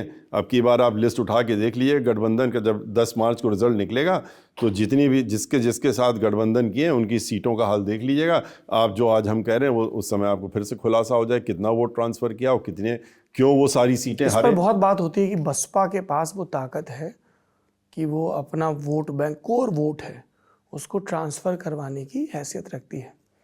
कई लोगों ने यह भी कहा, और चूंकि आप मीडिया से बात करते हैं तो वो सवाल भी आपसे पूछे जाते हैं और आप फ्रंट पे भी रहते हैं कि एक बड़ा प्रयोग हुआ था 1993 में जब नई बनी समाजवादी पार्टी और 1984 में बनी बसपा का गठजोड़ हुआ। नारा लगा, मिले मुलायम कांशीराम, हवा हो गए जय श्री राम। तो एक जो 91 से बीजेपी के पक्ष में लहर बन रही थी वो रुक गई। जब 19 में फिर से ये गठजोड़ हुआ तो फिर ये नारा लगा। फिर लोगों ने कहा कि इस नारे के लगते ही सतीश चंद्र मिश्रा असहज हो गए, क्योंकि ये वही व्यक्ति हैं जिन्होंने 2007 के पहले बसपा की मीटिंग्स में जय श्री राम का नारा लगवाना शुरू किया था। और आपने खुद ही कहा कि तब कई लोग इससे शुरुआती दौर में असहज हुए और सतीश चंद्र मिश्रा को लगा कि अगर ये सपा बसपा का गठजोड़ लोकसभा के बाद 2022 के विधानसभा में भी चल गया तो उनके और जो वेस्टेड इंटरेस्ट हैं, वो कहते हैं कि आप बीजेपी के अपने मास्टर्स को खुश रखना चाहते हैं, इसलिए सपा को आपने इंश्योर किया कि बसपा से स्टेटमेंट आए, मायावती जी की तरफ से ऐसे स्टेटमेंट आए कि ये गठजोड़ लोकसभा चुनाव के बाद खत्म हो जाए। क्यों कहते हैं वो लोग ऐसा? देखिए ये तो हास्यास्पद से चीज़ें हैं और प्रश्न भी जो लोग रेस करते हैं वो भी, उनको भी समझना चाहिए कि शायद जितना बीजेपी के विरोध में पार्लियामेंट के अंदर राज्यसभा से लेकर के राज्यसभा से बाहर और पिछली 96 मीटिंगों में उत्तर प्रदेश में जितना उनके विरोध में हमने बातें रखी हैं, उनका खुलासा किया है, उतना किसी ने नहीं किया, किसी पार्टी ने नहीं किया हुआ जितना कि हमने किया बीजेपी का। तो बीजेपी के लोग तो ये कहते हैं कि उनका ये आरोप कि समाजवादी पार्टी से गठजोड़ कराने का काम हमने करा दिया बीजेपी को नुकसान पहुंचाने के लिए। वो बातचीत कैसे हुई? बीजेपी को नुकसान पहुंचाने के लिए। ये जानना चाहता तो अजीब सा है कि वो कहें कि बीजेपी, सब आप पे इल्जाम लगा वो कहें कि इन्होंने गठजोड़ करा दिया बीजेपी को नुकसान पहुंचाने के लिए, और बीजेपी, और ये कहें कि इन्होंने बीजेपी को फायदा कराने के लिए गठजोड़, अरे गठजोड़, देखिए गठजोड़ हुआ था, कैसे हुआ था, क्या वो पूरी नहीं, गठजोड़ जब भी हुआ, गठजोड़ होने के बाद गठजोड़ बना के रखने की बात भी होती है। आपने देखा होगा जब बहन मायावती जी ने प्रेस कॉन्फ्रेंस की थी, उसको उठा के फिर से वापस देख लीजिएगा। उन्होंने क्या कहा था, उन्होंने कहा था पिछले 1 महीने से 3 बार फोन किया और बातचीत करने के लिए, ठीक है रिजल्ट जो आए फिर देखा जाएगा, लड़ाई लड़ी जाएगी, लेकिन 3 बार फोन करने के बाद भी वो फोन पर नहीं आए और बातचीत नहीं की, तो ऐसे में गठजोड़ आगे कहाँ चल सकता है? जबकि तो और भी चीज़ें थी, उन्होंने सब कही थी, उन्होंने कहा था। तो इसमें ये कहना कि देखिए दिक्कत क्या है सबको, चाहे वो समाजवादी पार्टी हो, उनके खिलाफ खुल करके हमने बातें रखी हैं, सब बातें रखी हैं। जब हम चाहे जब उनकी सरकार उत्तर प्रदेश में थी तो शायद सबसे ज़्यादा खुल करके हम ही ने बोलने का काम किया। भारतीय जनता पार्टी की सरकार चल रही, पिछले 5 वर्षों में उठा के देख लीजिए, अभी से नहीं 14 से देख लीजिए, जब पहला हमारा भाषण उनकी सरकार बन के आई थी तब हमने जो राज्यसभा में कहा था, खोल के देख लीजिए, लोगों ने कहा कि आप इतना ज़्यादा विरोध में बोल रहे हैं।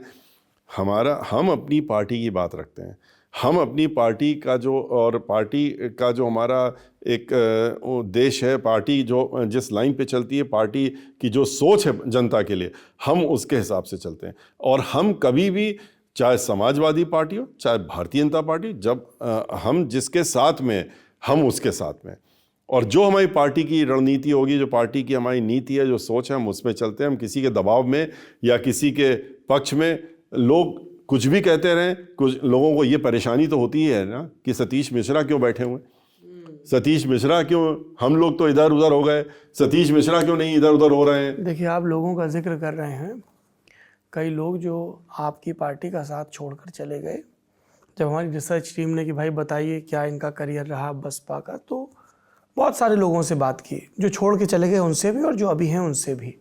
जो छोड़ के चले गए उनमें जैसे नसीमुद्दीन सिद्दीकी हैं, बाबू सिंह कुशवाहा हैं, पीएल पुनिया, इन सब लोगों से भी बात की।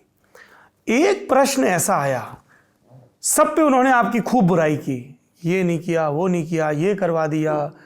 एक प्रश्न ऐसा आया आपकी आलोचना का जिस पे उन्होंने कहा नहीं, हमें नहीं लगता कि सतीश चंद्र मिश्रा ने ये काम किया होगा।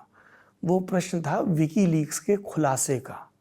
विकीलीक्स के केबल जब वो लीक हुए तो कहा गया कि 2007 में जब सरकार बनी बसपा की, तो एक अमेरिकी प्रतिनिधिमंडल आया और उससे सतीश चंद्र मिश्रा ने कहा कि मायावती जी निरंकुश हैं, अहंकारी हैं, करप्ट हैं, आदि इत्यादि। इस पर आपके सब विरोधियों ने कहा कि मुझे नहीं लगता कि सतीश चंद्र मिश्रा ने ऐसा कहा होगा। फिर ये बात आई कहाँ से, विकीलीक्स वाली? विकीलीक्स क्या है, विकीलीक्स वाला कौन है, कहाँ है, किसने, ये सब बातें तो फर्जी ऐसी चीज़ें हैं कि जो कि सपने में भी नहीं कोई सोचेगा कि इस तरह की बात हम कहेंगे तो विकीलीक्स वाले कहाँ से करेंगे, तो विकीलीक्स वालों से हमारा क्या संबंध, उनसे क्या लेना देना। तो इस तरह के फ्रॉडस्टर जो हैं वो तो बहुत घूमते रहते हैं और करते रहते हैं। लेकिन ये जितने भी नाम आप ले रहे हैं ना जी, ये नाम जो पार्टी से बाहर जाता है वो ये बात करने लगे। अरे उन्होंने आपको डिफेंड किया इस मसले में? इस मसले की बात नहीं कर रहे हम, अदरवाइज कह रहे हैं, जो आप कहते हैं कि विरोध करते हैं, हर मामले में करते हैं। तो ये जो लोग भी हैं विरोध, विकी की लीक्स वाले, तो हमने आज तक ना उनके बारे में जानने की कोशिश की कौन लोग हैं, और ना हमने कभी उनको पहले तवज्जो दिया, ना हम लोग अब तवज्जो देते हैं, ना हमारी पार्टी तवज्जो देती है जी। लेकिन यही है कि जैसा मैंने कहा कि ना सतीश मिश्रा क्यों तटस्थ हैं, वो क्यों बहन मायावती जी के साथ में खड़े हुए हैं, वो बहन मायावती जी के साथ में क्यों लगे हुए हैं, और बहन मायावती जी को क्यों डिफेंड करते हैं हर जगह पर। वो लगातार नंबर 2 बने हुए हैं। नंबर 2, नंबर 3 हमारे कुछ नहीं होता, हमारे खाली नंबर 1 होता है। अच्छा, लोगों हमारे यहाँ सिर्फ नंबर 1 होता है, और वो है बहन मायावती जी, और उन्हीं के तहत में सब चलते हैं। जब जो कभी कोई किसी को कहता है, कभी कोई किसी को कहता है, ये लोग जो हैं क्या क्या नहीं उनको बहन मायावती जी ने दिया, हम और क्या क्या नहीं बनाए। हम तो एक इसमें अपवाद भी बताया। हाँ बताइए। लोगों ने कहा कि बीच में एक दौर आया जब सतीश चंद्र मिश्रा की नंबर 2 की कुर्सी खतरे में आ गई, जब 2019 के लोकसभा चुनाव के बाद मायावती जी ने अपने छोटे भाई आनंद कुमार को पार्टी का राष्ट्रीय उपाध्यक्ष बना दिया, राम जी गौतम और आकाश आनंद इन सबको संयोजक बना दिया, तो एकदम टॉप 4 में वो लीडरशिप हो गई। तो सतीश चंद्र मिश्रा को लगा अब गड़बड़ है, और उसके बाद से आनंद कुमार के ऊपर नए सिरे से रेड पड़ने लगी, वो कानूनी मामलों में फंसने लगे, आलोचना होने लगी, और सतीश चंद्र मिश्रा की हैसियत फिर से बहाल हो गई बसपा में। ये भी कहा, बता तो रहे हैं कि सब चंडू खाने की खबरें।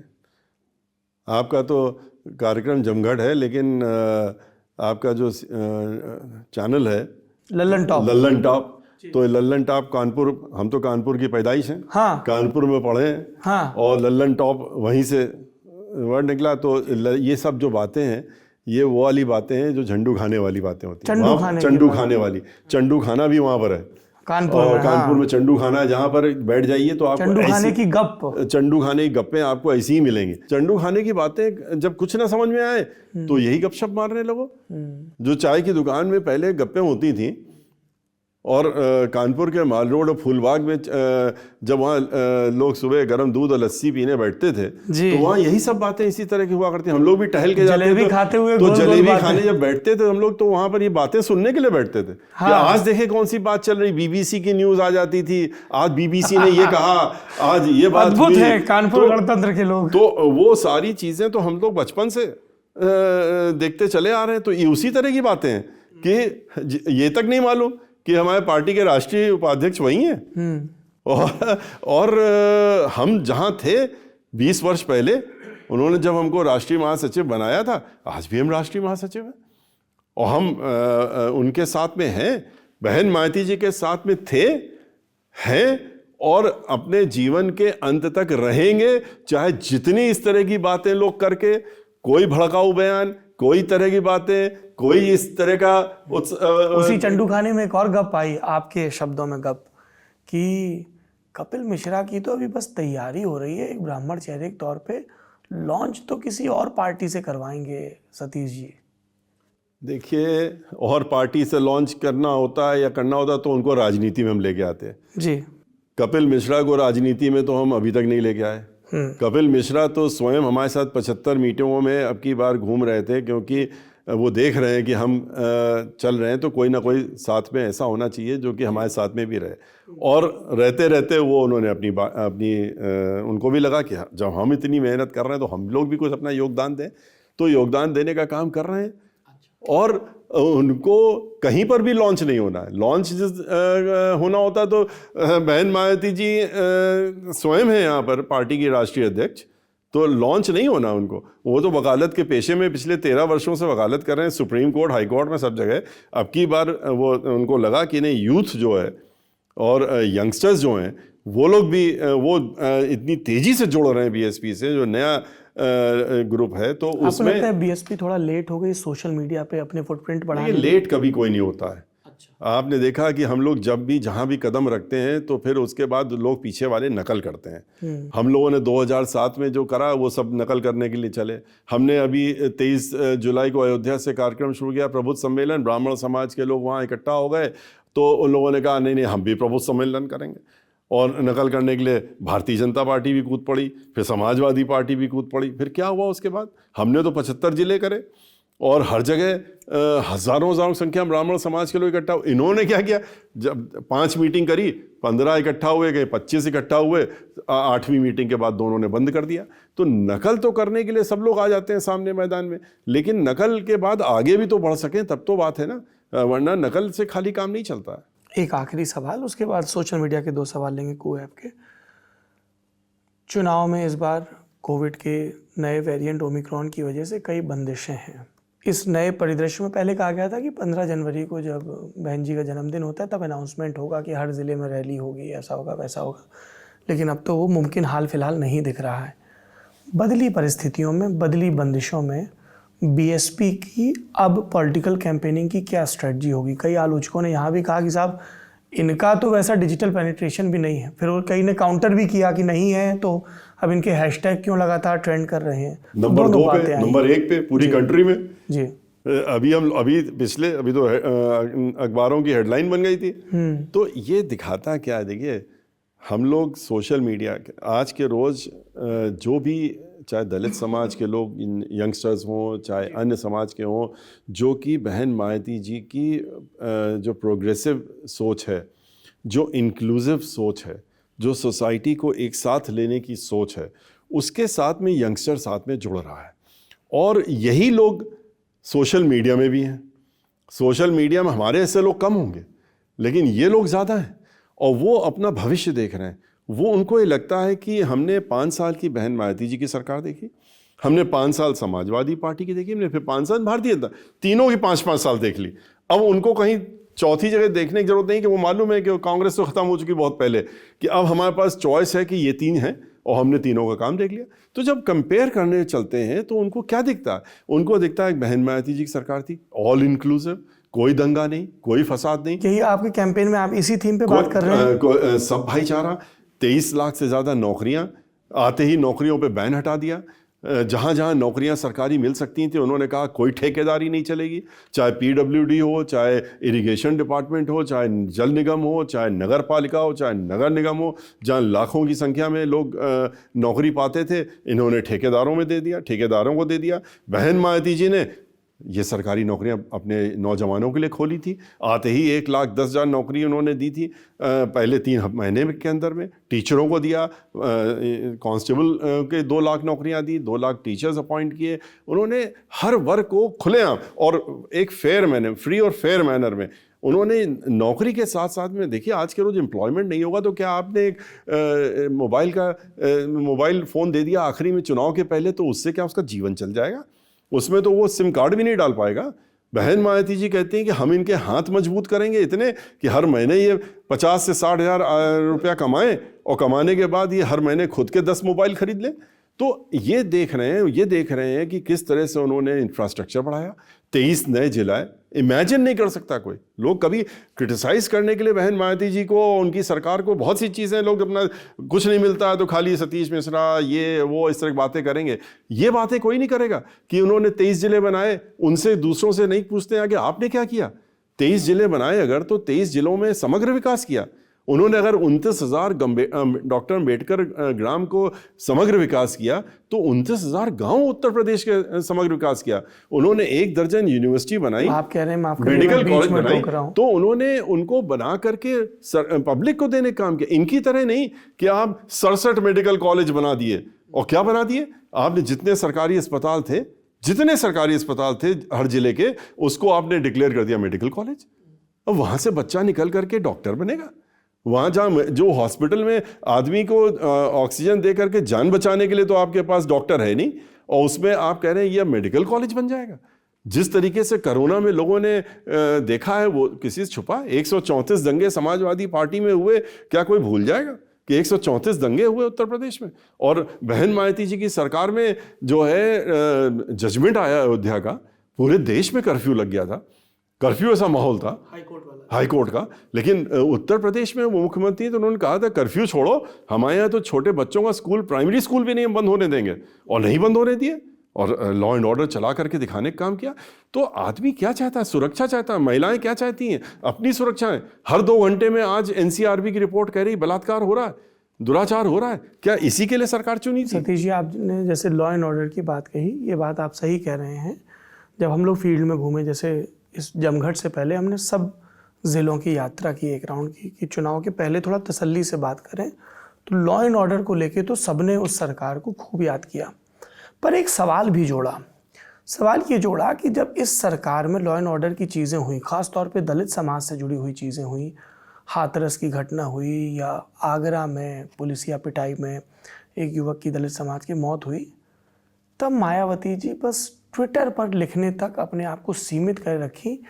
ये नहीं कि वहाँ तुरंत पहुँचे, पीड़ित परिवार से मिले, वो सक्रियता अब नहीं दिखती है। देखिए, आपने देखा हाथरस में, आप फिर से जाइए, रिसर्च कर लीजिएगा। हाथरस जा करके सबसे पहले उस परिवार में अगर कोई पहुंचा था तो बहुजन समाज पार्टी के हमारे लोग पहुंचे थे सबसे पहले। हाँ, नेता तो पहुंचे। और तो अब देखिए, बहन मायावती जी जा करके खाली लॉ एंड ऑर्डर बिगाड़ने का काम तो नहीं कर सकती, जैसे कि समाजवादी पार्टी करती, कांग्रेस की नेता कहती है। आपको लगता है इन बड़े नेताओं के घटनास्थल पे जाने से लॉ एंड ऑर्डर कहते हैं? वहाँ लाठीचार्ज हुआ, सबने देखा क्या क्या नहीं हुआ, और खाली दिखा रहे हैं कि देखिए मेरे ऊपर लाठी पड़ रही है और मैं नेता हूँ, देखिए मैं आया हूँ। तो ये बसें जलाने का काम, गाड़ी रोकने का काम, दंगा फसाद कराने का, ये काम हमारी पार्टी कभी नहीं करती। हमारी पार्टी में डिसिप्लिन पे चलती है हर चीज़ में। लेकिन यहाँ पर जहाँ जहाँ भी घटना हुई, जिस जगह भी घटना हुई, उस घटना में सबसे पहले पहुँचने वाले, परिवार को मदद करने वाले, और अंत तक वो लोग तो खाली मीडिया को शक्ल दिखा करके और झगड़ा फसाद दिखा करके और चले गए अपनी शक्ल, मैंने बड़ा भारी काम कर दिया, कोरम पूरा कर दिया। और बहन मायावती जी के लोग वो जाते हैं वहाँ जा करके उनकी मदद, अंत तक कोर्ट कचहरी तक उनको न्याय दिलाने तक वो लोग, हम लोग उनके साथ में खड़े होते हैं। हम लोग उस तरह का काम करते हैं। तो ये तो खाली दिखावे की राजनीति अलग है, और सही माने में उनको ये तो उसी तरह का हुआ जैसे अभी देखा आपने, खाना खा रहे हैं दलित के साथ बैठ के मुख्यमंत्री। और क्या चीज़ है ये कि आप फोटो खिंचवा रहे हैं, अखबार में दिखा रहे हैं मैं तो दलित के साथ बैठ के खाना खा रहा। अरे आप वो भी दिखाइए, दलित की बेटी को रात के 2:30 बजे आपने बैठ करके और टेलीविज़न देख रहे थे और आपकी फ़ोटो दिखाई जा रही थी कि आप खुद मॉनिटर कर रहे हैं, डीएम से कह रहे हैं कि उसकी बॉडी को जलवा दो, और एक कांस्टेबल से जलवाया आपने, परिवार वालों को नहीं दिया। आप वो भी तो दिखाइए कि रेणु शर्मा जो थी उसको कैसे बेल हो जाने के बाद भी, और पॉलिटिकल लेडी थी खाली हाथरस में अभी जो 1 महीने पहले हुआ, और उसको आपने बेल होने के बाद भी जेल से बाहर नहीं आने दिया, जब मर गई तब जेल से बाहर आने दिया। आप ये भी तो बताइए, खुशी दुबे 1.5 साल से जेल में रखा हुआ आपने, 17 महीने से, अब तो 20 महीने हो गए, 20 महीने से आपने जेल में रखा हुआ है। किस लिए, क्या जुर्म है उसका? उसके हस्बैंड को तो आपने शूट आउट में मार ही दिया था, और उसके परिवार वालों, उसके बाद आप उसको 1 दिन पहले शादी होके गई थी, आज भी जेल में रखे हैं। तो ये लोग दिखावा, चुनाव आ गया तो हम मोबाइल दे रहे हैं, चुनाव आ गया तो हम दलित के साथ बैठे हैं, झोपड़ी में बैठ के खाना खा रहे हैं। अरे बहन मायावती जी में यही इनमें फ़र्क है। बहन मायावती जी ने झोपड़ियों में जाने का काम नहीं किया, उन्होंने झोपड़ी में जो लोग बैठे हुए, जो लोग रह रहे थे, उनको झोपड़ी से बाहर निकाल करके और 2-2 कमरे के पक्के मकान बना के मुफ्त में देने का काम किया। 20 लाख काशीराम आवास के, और 80 लाख मकान जो बन रहे थे उसको समाजवादी पार्टी ने आते ही रुकवाने का काम कर दिया था, आधे बने हुए रुके हुए। तो ये फर्क है, और यही आज जनता देख रही है, और ये जनता जो है समझ रही है कि हमको क्या चाहिए। किसान को दबा के मरवाना है क्या, कुचलवा के मरवाना है, या खाली भाषण सुनना है 2 गुनी आमदनी कर देंगे, या बहन मायावती जी की तरह व्यक्ति चाहिए जिन्होंने ये भाषण नहीं दिया था कि हम 2 गुनी आमदनी करेंगे, लेकिन 125 रुपये क्विंटल था दाम किसानों का गन्ना का, और उन्होंने अपनी सरकार में 250 पहुंचाने का काम किया था। इन्होंने 25 रुपये पिछले महीने बढ़ाने का काम किया, 5 रुपए सालाना के हिसाब से उन्होंने 250 पहुंचाने का काम। 25 पिछली में और 10 रुपए आते ही, तो टोटल 35। नहीं 10 नहीं दिया इन्होंने, आप नहीं वो देखिए पिछली कैबिनेट में जब आए थे तो आते ही 10 रुपए बढ़े थे। 17 में जब आए थे तो देखिए ऐसे तो हम लोगों ने 125 से 250 किया। मैं सिर्फ फैक्ट करेक्ट कर रहा हूँ, आप नहीं मैं आपको बता रहा हूँ, 2 चीजें और क्लियर कर दूं। 125 से 250 तो हम लोगों ने जैसे कि 11 तक कर दिया था, और 11 के बाद जो निर्णय हुआ कैबिनेट में 12 के, हमारी सरकार जाने के पहले फिर से 50 रुपए बढ़ाने का हुआ था, तो उसको हम नहीं गिनवा रहे क्योंकि वो समाजवादी पार्टी की सरकार में इंप्लीमेंट हुआ। अच्छा, वरना तो हम 250 की जगह 300 कहेंगे, और 35 रुपए खाली समाजवादी पार्टी ने बढ़ाए थे। तो इसलिए कि आपने, और जो 25 रुपए बढ़ाए भी हैं अभी, वो 25 रुपए जो हैं उनको मिलेंगे कि नहीं मिलेंगे, कब मिलेंगे ये भी नहीं किसी को मालूम है। तो ये देखिए, आप किसी भी लेवल पे ले लीजिए, किसी भी जगह ले लीजिए, आज के रोज कंपेयर कर लीजिए, ये खाली अखबारों में, मीडिया में, एडवर्टीजमेंट में 300 करोड़ रुपया पर मंथ खर्चा करके अपने ऊपर आपने इश्तिहार छपवा दिया कि हम बड़ा अच्छा काम कर रहे हैं। पब्लिक भी जो है इतनी बेवकूफ़ नहीं है। अब पब्लिक चाहे उत्तर प्रदेश की हो, देश की हो, वो समझ रही है कि क्या आपने करा क्या है और क्या करें। जब आपने जो नहीं किया वो आगे कहाँ करेंगे, आप आगे भी आप यही करेंगे। तो इसीलिए बहन मायावती जी ने 6,500 मेगावाट बिजली बनती थी उत्तर प्रदेश में, 17 वर्षों से एक भी कारखाना नहीं लगा था, और बहन मायावती जी ने 13,500 पहुंचाने का काम किया था।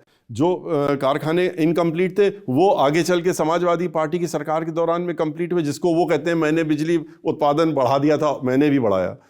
लेकिन अब जेवर एयरपोर्ट ले लीजिए, क्या इनको अच्छा लगता है? इनको खुद सोचना चाहिए था। जेवर एयरपोर्ट, भट्टा परसोल, क्या क्या नहीं इन लोगों ने आंदोलन करवाए करे, और जेवर एयरपोर्ट किसकी देन है? बहन मायावती जी की सोच। लखनऊ का मेट्रो किसने स्टार्ट किया? बहन मायावती जी ने किया।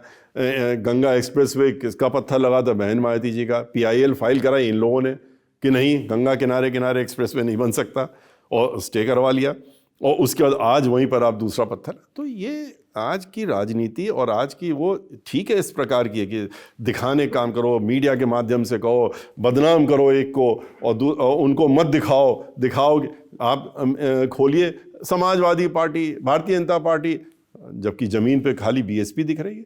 तो अब यही फ़र्क है ना। हम लोग देखिए, हम लोग उद्योगपतियों के माध्यम से तो चल नहीं रहे, हम लोगों के पास वो वाला धन दौलत तो है नहीं। तो हम लोग तो जो हमारे पार्टी के कार्यकर्ता हैं वो लड़ रहे हैं। आज 5 लोगों को क्या ये 1 लोगों को अलाउ कर दें? इलेक्शन कमीशन कहेगी अब एक ही आदमी जाएगा घर में, तो एक आदमी भी जाएगा तो बीएसपी का ही जाएगा। चलिए, एक आदमी की आपने बात की, सोशल मीडिया पार्टनर हमारे कू हैं, उस पर बहुत सारे लोगों ने सवाल पूछे। 1-2 आदमियों के वहाँ से सवाल ले लेते हैं। मोहम्मद अयाज का सवाल है कि तमाम पार्टियों के नेता लगातार रैलियां करते दिख रहे हैं, लेकिन मायावती जी कभी 2-3 महीने में एक रैली कर देती हैं, और जो पीक टाइम था प्रचार का, नवंबर दिसंबर का, तो उसमें उन्होंने रैली नहीं की। ये वोटर नोटिस कर रहे हैं, आप क्या कहना चाहेंगे इसको? मैं बताना चाहूँगा उनको कि उनको ये देखना चाहिए कि 23 जुलाई से जब रैलियां शुरू हुई तो उस समय कोरोना का पीरियड अभी बहुत हाई चल रहा था, सेकेंड वेव, कोई बाहर नहीं निकला। लेकिन हमारी पार्टी के नेता ने हमको परमिशन दी और हम लोग पूरे उत्तर प्रदेश में घूमे। उसके बाद कोई नज़र कहीं नहीं आ रहा था।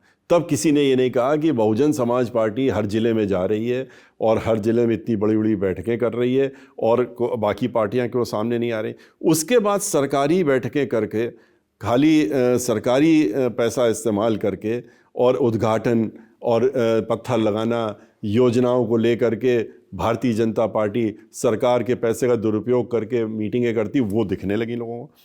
बहन मायावती जी ने, जैसा मैं और कांग्रेस ने भी रैली तो वही कह रहा हूँ, बहन मायावती जी ने जो है अपने लोगों को बाहर निकाला और खुद उन्होंने 2-2 बैठकें बड़ी बड़ी करी। एक 5 लाख की अगर अब बैठक जोड़ लीजिए, खाली तो आपने बताया अकेले जोड़ लीजिए तो इनकी सारी मिला लीजिए। देखिए, आप ये जवाब दे रहे हैं। नवीन चौधरी का अगला सवाल भी यही है कि हम देखते हैं कि कहीं कोई घटना होती है तो मतलब ऐसा नहीं कि सिर्फ खराब घटना, कुछ बड़ी चीज़ होती है तो तमाम नेता जाते हैं। मायावती जी जब सत्ता में नहीं होती तो ऐसा नहीं दिखता है कि आज उस कार्यकर्ता के घर गई, आज ढिकाने ज़िले में मीटिंग की, सब कुछ लखनऊ और दिल्ली सेंट्रिक हो जाता है। जबकि जब वो पार्टी बिल्ड कर रही थी तो उन्होंने और काशीराम जी ने ज़िले में जाके पार्टी बनाई थी, लेकिन अब ज़िले में नहीं जाती, सबको तलब किया जाता है दरबार में। देखिए, अगर आपने अपना घर ठीक से मजबूती से बना लिया है जी, और उसमें अच्छी नींव डाली है और नींव डालने के बाद आपने उसको खड़ा कर लिया, तो उसके बाद आप फिर से दोबारा नींव में काम करना नहीं शुरू करेंगे। फिर आप उसको संभाल के रखने का काम करेंगे, उसको मेंटेन करने का काम करेंगे और उसको ठीक से चलाने का काम करेंगे, सुपरविजन करने का काम करेंगे। तो वो हमारी पार्टी राष्ट्रीय पार्टी है। अगर 5-6 पार्टियां राष्ट्रीय पार्टी, उनमें से एक बहुजन समाज पार्टी भी है जो कि राष्ट्रीय पार्टी है। तो उनको खाली उत्तर प्रदेश नहीं, पूरे देश में जितनी जहाँ भी हमारी पार्टी है, हर जगह हमारे लोग हैं और हर जगह चुनाव भी होते हैं, हर जगह हमारी मीटिंगें भी होती हैं, उनको सभी चीज़ को देखना होता है। और उत्तर प्रदेश में भी हर ज़िले में जहाँ भी कोई घटना होती है, उनको किसको वहाँ भेजना है, किसको वहाँ से खबर लेके आनी, किसको कैसे मॉनिटर करना, ये सारे काम वो बैठ के करती हैं। अगर वो करती हैं तो वो इन सब चीज़ों को वहाँ जा कर के खाली करने से नहीं होता, उससे ज़्यादा मदद करी जा सकती है उसको ढंग से सुपरवाइज करके और अपने लोगों के माध्यम से। चलिए, जमघट में आप सुन रहे थे बहुजन समाज पार्टी के राष्ट्रीय महासचिव सतीश चंद्र मिश्रा जी को। इस पूरी बातचीत पर, तमाम आरोपों पर उनकी राय, तमाम उनके दावे, आपका क्या सोचना है कमेंट बॉक्स में ज़रूर बताइएगा। जमघट का ये सिलसिला चलता रहेगा जिसमें हम अलग अलग राजनीतिक दलों के प्रतिनिधियों से बात करेंगे, so that you as a voter can make an informed choice. ऐसे अंग्रेजी में बोलने से लगता है कि थोड़ा सा इंटरव्यू और पूरा हो गया। आप बने रहिए लगातार ललन टॉप के साथ। सतीश चंद्र जी, आपने इतना समय दिया उसके लिए धन्यवाद और चुनाव के लिए बहुत बहुत शुभकामनाएं। बहुत, एक तो आपको बधाई इस बात की कि आपका तो ऐसा बढ़िया मिक्सचर है, कानपुर और लखनऊ दोनों मिक्सड है। जमघट, हम लोग कानपुर में जब पैदा हुए, कानपुर में रहे पढ़े, तो हम लोग लखनऊ आते थे जमघट में। अच्छा। और दिवाली के बाद जब होता वही जमघट, जब पूरा सब तरह के रंग बिरंगी पतंगे आपस में मिल करके सब चल रहा है, तो वो जमघट जो है वो आपने उसको भी लिया साथ में। और आपका लल्लन टॉप तो है ही कानपुर का, तो आपको बहुत बहुत शुभकामनाएं और बहुत बहुत बधाई।